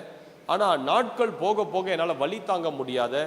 சரி, ஒரு டெஸ்ட் எடுத்து பார்த்துருவோன்னு சொல்லி டெஸ்ட் எடுத்து பார்த்தா டாக்டர்ஸ்கள் அடுத்து இந்த டெஸ்ட் எடுங்க, அந்த டெஸ்ட் எடுங்கன்னு சொல்லிக்கிட்டே இருந்தாங்க. கடைசியாக உடம்பு முழுவதும் சிடி ஸ்கேன்லாம் எடுத்து எக்ஸ்ரேலாம் எடுத்து பார்த்தா என்னுடைய முதுகு தண்டு இருக்குது பாருங்க, அந்த முதுகு தண்டு சுற்றிலும் திராட்சை கொடிய போல கட்டிகள் வளர்ந்திருப்பதை பார்த்து, திராட்சை கொடிய போல அந்த முதுகு தண்டு சுற்றிலும் அப்படியே கட்டிகள் அப்படியே வளர்ந்துருக்கதான், கொத்து கொத்தா. அப்போ டாக்டர்ஸ்களுக்கு ஒரு பெரிய ஆச்சரியமா இருந்தது.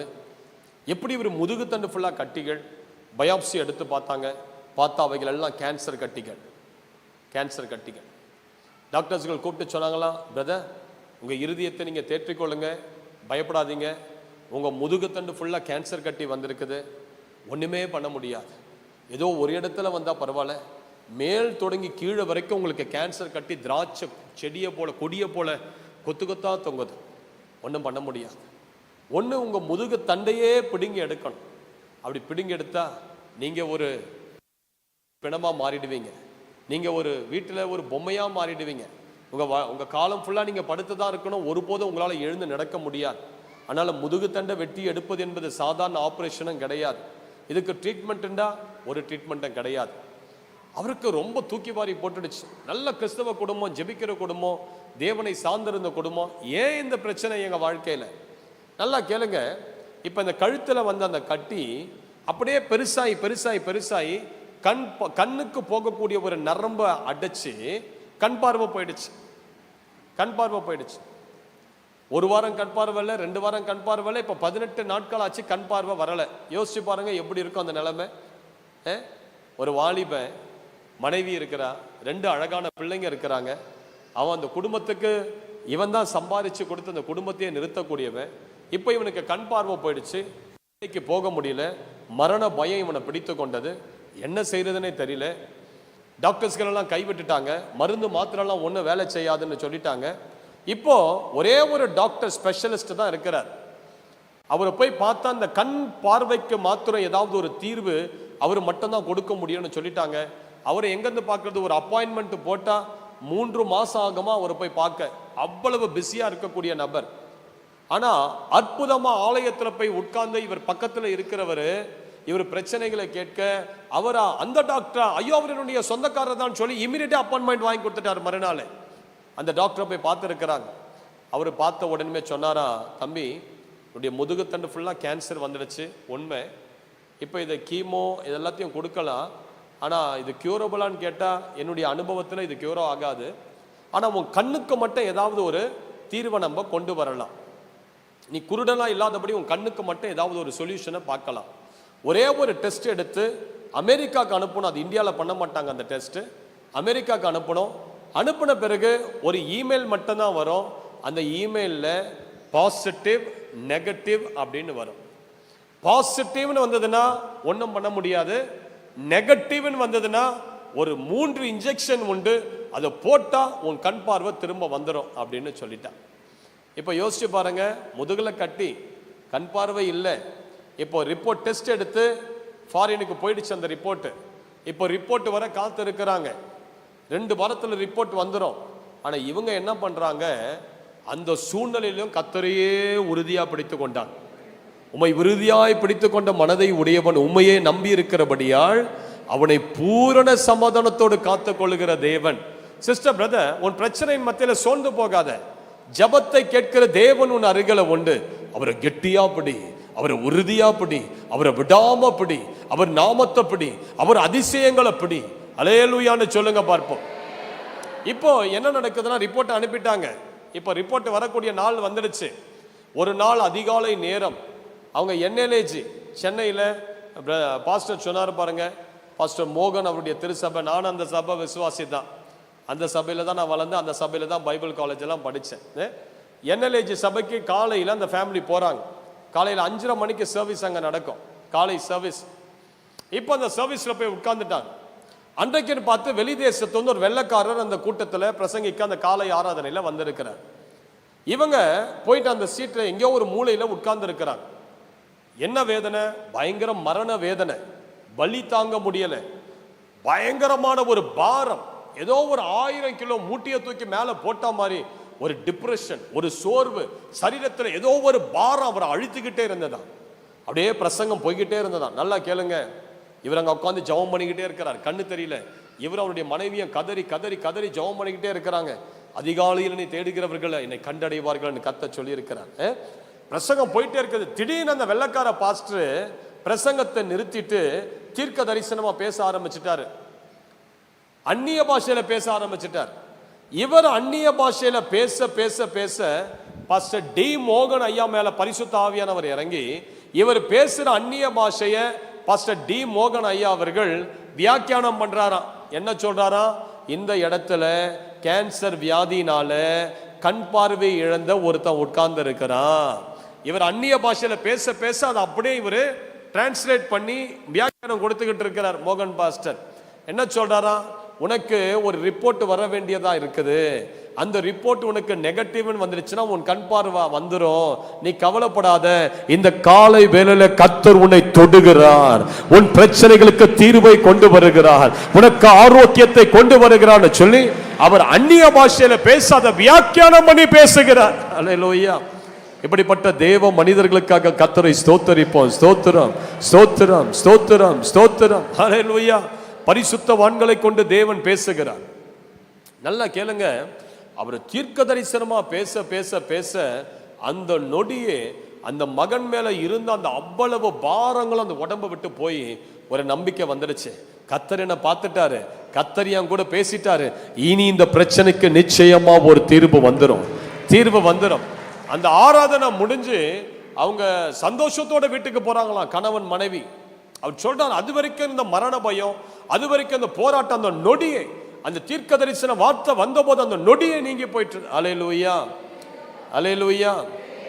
இலைப்படைந்தவனுக்கு ஏற்ற வார்த்தையை கர்த்தர் பேசுகிற தேவன். ஒருவேளை நீங்க இலைப்படைந்து வந்திருக்கீங்களா, உங்களை தேடி இன்றைக்கு சரியான வார்த்தை இந்த கூட்டத்தின் முடிவுக்குள்ள வரும். கவலைப்படாதீங்க. உங்கள் சூழ்நிலைக்கு ஏற்ற சில வார்த்தைகளை கர்த்தர் உங்களுக்கு தருவார். உன்னை தூக்கி நிறுத்துகிற வார்த்தைகள், உன் உள்ளந்த எலும்புகளை உயிரடைய செய்கிற வார்த்தைகள், உன் விசுவாசத்தை பலப்படுத்துகிற வார்த்தைகள் பரத்திலிருந்து நிச்சயமாய் இந்த ஆராதனையின் முடிவில் உனக்கு வரும். நல்ல கைகளை தட்டி ஒரு அல்லேலூயான்னு சொல்லுங்க பாரு. நல்லா கேளுங்க. இவர் வீட்டுக்கு போனாரு. வீட்டுக்கு போனா இமெயில் வந்துடுச்சு, இமெயில் வந்துடுச்சு. இப்ப கணவன் மனைவி அந்த இமெயிலை ஓபன் பண்ணல, அப்படியே எதிர்க்க வச்சுட்டு கண்ணீரோடு ஜபிக்கிறாங்க. ஐயோ இது என்னவா இருக்க போகுது, என்னவா இருக்க போகுது. நல்லா ஜபம் பண்ணிட்டு ஓபன் பண்ணா நெகட்டிவ் அப்படின்னு கொட்டை எழுத்துல வந்திருக்குது. உடனே டாக்டருக்கு போன் அடிச்சிருக்கிறாங்க. டாக்டர், இமெயில் வந்துடுச்சு, நெகட்டிவ்னு வந்திருக்குது ரிப்போர்ட், இப்போ நாங்க என்ன செய்யட்டும்? அவன் சொன்னாராம், டிலேயே பண்ணாதீங்க, உடனே கிளம்பி ஹாஸ்பிட்டல் வாங்க, இன்ஜெக்ஷன் போட்டுருவோம்னு சொல்லி ஹாஸ்பிட்டல் போயிருக்கிறார். அவங்க மனைவி மண்டி ஓட்ட, இவர் பின்னாடி உட்கார்ந்து போயிருக்கிறார். நல்லா கேளுங்க. ஹாஸ்பிட்டல் போனோன்னு டாக்டர் சொன்னாரா, 3 இன்ஜெக்ஷன் போடுவேன், 2 மணி நேரம் கேப்ல போடுவேன். அந்த 3வது இன்ஜெக்ஷன் போடும் போது கண்ணு உனக்கு ஓப்பன் ஆயிடும், பயப்படாதீங்க. ஆனா ஃபர்ஸ்ட் இன்ஜெக்ஷனை போட்ட 10 நிமிஷத்துல கண்ணு ஓப்பன் ஆயிடுச்சு, கண்ணு ஓப்பன் ஆயிடுச்சு. அதுக்கு பிறகு 3 இன்ஜெக்ஷனை போட்டு இருக்கிறாங்க, ஒரு தெம்பு வந்துடுச்சு. அவர் சொல்றாரு, போகும்போது என் மனைவி வண்டி ஓட்டிட்டு போனா, வரும்போது நான் வண்டி ஓட்டிட்டு வந்தேன். அல்லேலூயா. நல்லா கேளுங்க. அந்த வாரமே அவருக்கு கீமோ ஸ்டார்ட் பண்ணலாம், கீமோதெரப்பி ஸ்டார்ட் பண்ணலாம் கேன்சருக்குன்னு சொல்லி நினைச்சுக்கிட்டு இருந்தாங்க. ஆனா வீட்டுக்கு வந்த பிறகு முதுகு வலி காணாத போச்சு. என்னடா முதுகு வலி எங்க போச்சு? இப்படி திரும்பி பார்க்கிறார், இப்படி திரும்பி பார்க்கிறார், குனிஞ்சு பார்க்கிறார், நிமிந்து பார்க்கிறார், எங்க முதுகு வலி காணோம். ஹாஸ்பிட்டல் போய் டெஸ்ட் எடுத்து பார்த்தா அந்த முதுகு எலும்பு ஃப்ரெஷ்ஷா இருக்குது, ஒரு கட்டியும் கிடையாது, ஒரு கட்டியும் கிடையாது. அல்லேலூயான்னு சொல்லுங்க பார்க்கலாம். இந்த அற்புதத்தை என்எல்ஏஜி திருச்சபையினுடைய மேகசின்ல அவங்க போட்டு இருக்கிறாங்க. இதை படிச்ச திருச்சியிலிருந்து ஒரு அம்மா, அந்த அம்மாவுக்கு மார்பக கேன்சர் இருந்திருக்குது. இந்த அற்புதத்தை படிச்ச உடனே அந்த அம்மாவுடைய விசுவாசத்தை ஆண்டவர் கிளறி விட்டார். அந்த அம்மா சொல்லிச்சா, இந்த நபருக்கு அற்புதம் செய்த தேவன், இந்த பிரதர் சுரேஷ் என்பவருக்கு அற்புதம் செய்த தேவன் எனக்கும் அற்புதம் செய்ய வல்லவர். எலியாவின் தேவன் எங்கே என்று எலிசா அற்புதங்களுக்காக ஏங்கினது போல அந்த அம்மாவுடைய இருதயம் அற்புதத்துக்காக ஏங்கி இருக்குது பாருங்க. அந்த நொடியே அந்த அம்மாவுடைய பிரஸ்ட் கேன்சர் மறைஞ்சு போச்சு, மறைஞ்சு போச்சு. அல்லேலூயா. மறுமாசம் வந்த மேகசின்ல இப்ப அந்த அம்மாவுடைய சாட்சி மேகசின்ல வெளியே வந்தது. ஏற்கனவே சுகமாக்கப்பட்ட ஒரு கேன்சர் ஒரு பேஷண்டினுடைய அற்புத சாட்சியை பார்த்து சுகப்படைந்த ஒரு அம்மாவுடைய சாட்சி மறுமாசம் வந்தது. அல்லேலூயான்னு சொல்லுங்க. அதுதான் கர்த்தர் ஜபங்களை கேட்கிற தேவன். சிஸ்டர் பிரதர், இன்னைக்கு நீங்க என்னென்னலாம் ஜபம் பண்ணீங்களோ எல்லாத்தையும் கர்த்தர் கேட்டிருக்கிறார். கைகளை உயர்த்தி ஒரு அல்லேலூயான்னு சொல்லுங்க. நல்ல கைகளை அசைத்து ஒரு அல்லேலூயா. அப்ப எலியாவின் தேவன் எப்படிப்பட்ட தேவன்? முதல்ல நான் சொன்ன எலியாவின் தேவன் எப்படிப்பட்ட தேவன்? அற்புதங்களை செய்கிற தேவன். இரண்டாவது, எலிசா எலியாவின் தேவன் என்று கேட்க காரணம் என்ன? எலியாவின் தேவன் ஜபத்தை கேட்கிற தேவன். அல்லேலூயா. மூன்றாவது, எலியாவின் தேவன் என்று எலிசா சொல்ல மூன்றாவது காரியம் என்னன்னா, எலியாவின் தேவன் போஷித்து உன்னை காப்பாற்றுகிற தேவன். சிஸ்டர் பிரதர், ஆண்டவர் உன்னை எப்ப ரட்சித்தாரோ அப்பவே ஒரு தீர்மானம் போட்டுட்டாரு, இவன் சாகிற வரையில் இந்த பூமியில இவன் பட்டினியா இவனை வைக்க கூடாது, இவனுக்கு சகல ஆசீர்வாதத்தையும் தந்து இவனை நான் நிரப்பி நடத்தணும். ஹல்லேலூயா. உன்னை போஷித்து அருமையாய் வழி நடத்துகிற தேவன் தான் எலியாவின் தேவன். அதனால பயப்படாதீங்க. எதிர்காலம் எப்படி இருக்க போகுதுன்னு தெரியலையே, எனக்கு ஒரு வேலை போயிடுச்சுன்னா, வேலை இருக்கிற வரைக்கும் தான் உன் குடும்பத்தை நீ நடத்துவ, வேலை போச்சுன்னா உன் குடும்பத்தை கர்த்தர் நடத்துவார். அவ்வளவுதான். விலங்குதான் நான் சொல்றது உங்களுக்கு. ஆமா, எப்ப உங்களுக்கு ஒண்ணுமே இல்லாத சூழ்நிலை வருதோ அந்த இடத்துல ஆண்டவர் உங்கள் தகப்பனா மாறி, வீட்டின் தலைவரா மாறி, அந்த குடும்பத்தின் காரியங்களை உங்க கைகளில் ஆண்டவர் எடுப்பார். அப்பதான் நீங்க அற்புதங்களை பார்க்க ஆரம்பிப்பீங்க. பைபிள் சொல்லுது, ஏசாயா 58:11, ஏசாயா 58:11 எடுத்து வாசிங்க.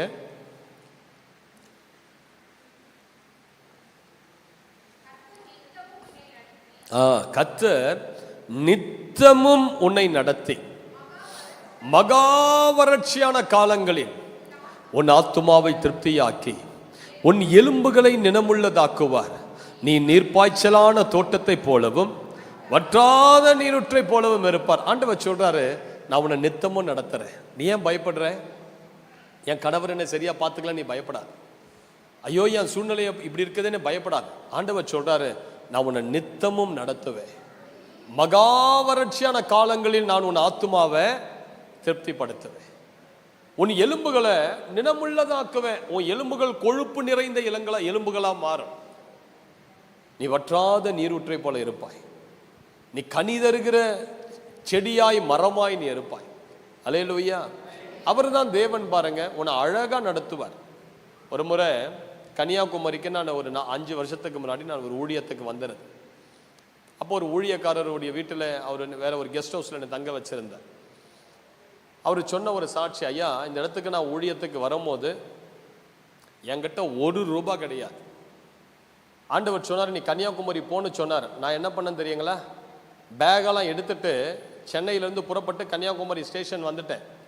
இப்போ இங்கே வந்துட்டு எங்கே போனேன்னு எனக்கு தெரியாது. ஸ்டேஷன்லேயே உட்கார்ந்துருந்தேன். ஆண்டவரே, இப்போ நான் இங்கேருந்து எங்கே போகிறேன் எனக்கு தெரியாது. நீங்கள் சொல்லிட்டீங்க போன்னு சொன்னீங்க, நான் வந்துட்டேன்.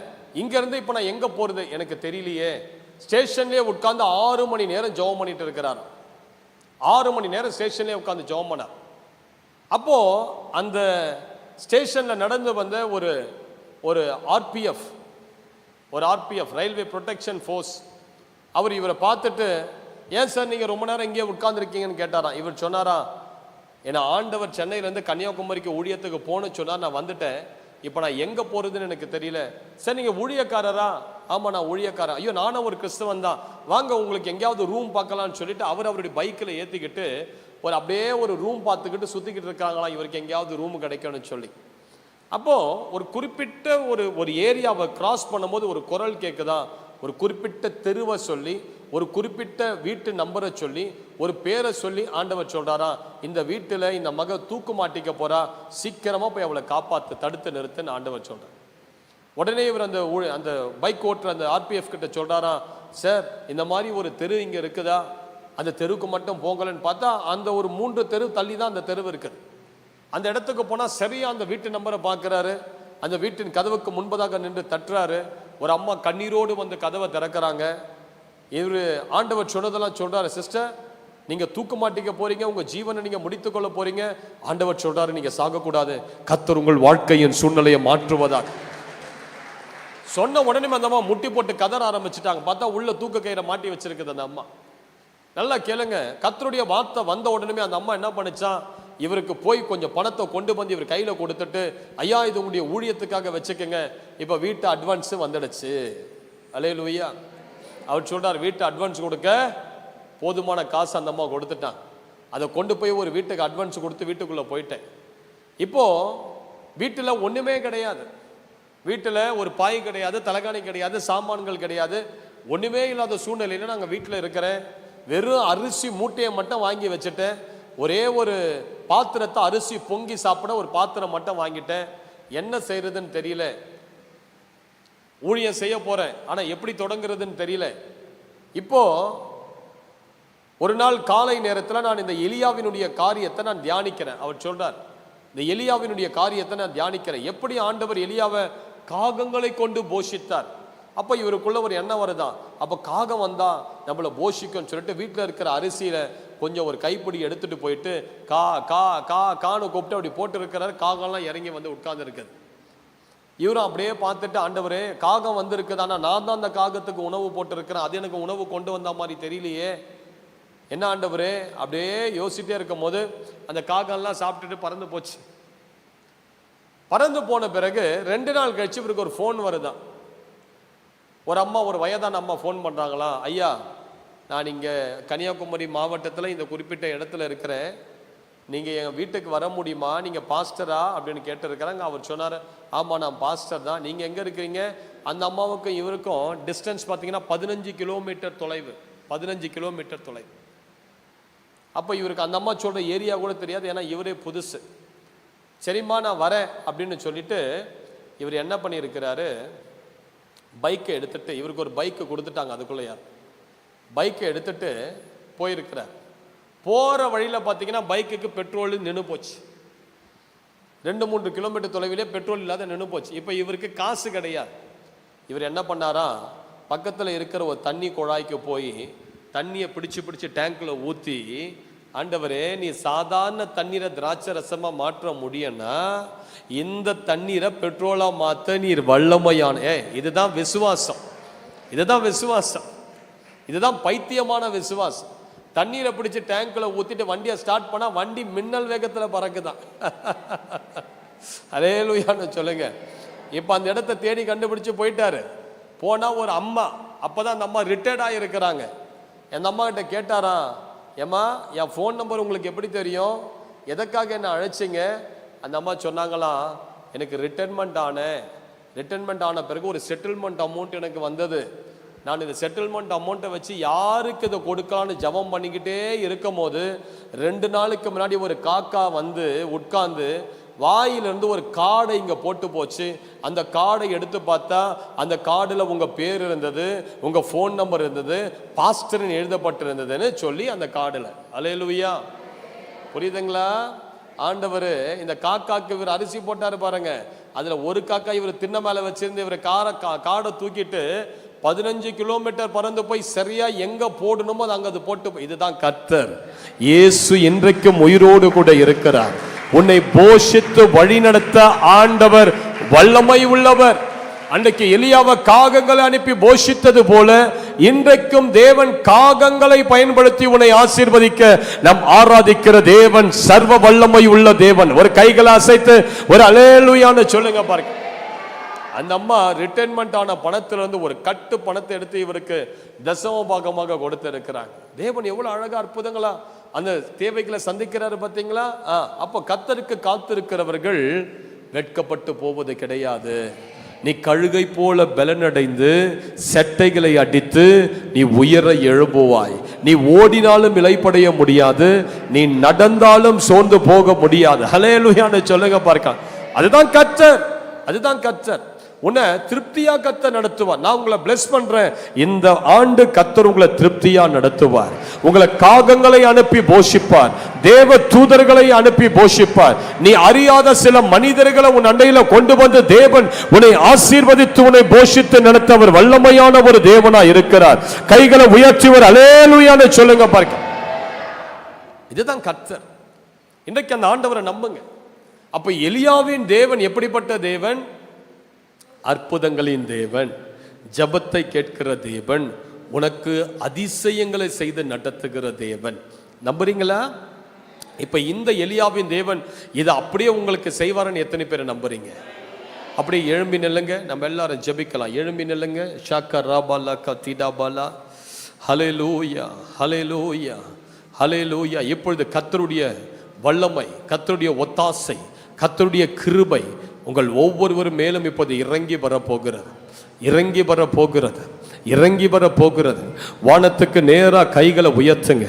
யார் யாருக்கெல்லாம் அற்புதங்கள் நடக்கணுமோ, யார் யாருக்கெல்லாம் சில பாதைகள் திறக்கப்படணுமோ இப்பொழுது உங்க கைகளை வானத்துக்கு நேராய் உயர்த்தி, என் தேவனே, என் தேவனே, என் தேவனே, அற்புதங்களின் தேவனே, அதிசயங்களின் தேவனே, என் தேவனே, ஆபிரகாமின் தேவனே, ஈசாக்கின் தேவனே, யாக்கோபின் தேவனே, எலியாவின் தேவனே, என் தேவன் எங்கே?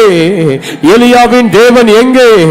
இதோ நீ எலியாவின் தேவன் எங்கே என்று வைராக்கியத்தோடு பேசும்போது உனக்கு முன்பதாக ஓடுகிற நதி அது பிரிகிறது, அது பிரிகிறது. உனக்கு முன்பதாக பாதைகளை அடைத்து நிற்கிற கதவுகள் அது திறக்கப்படுகிறது.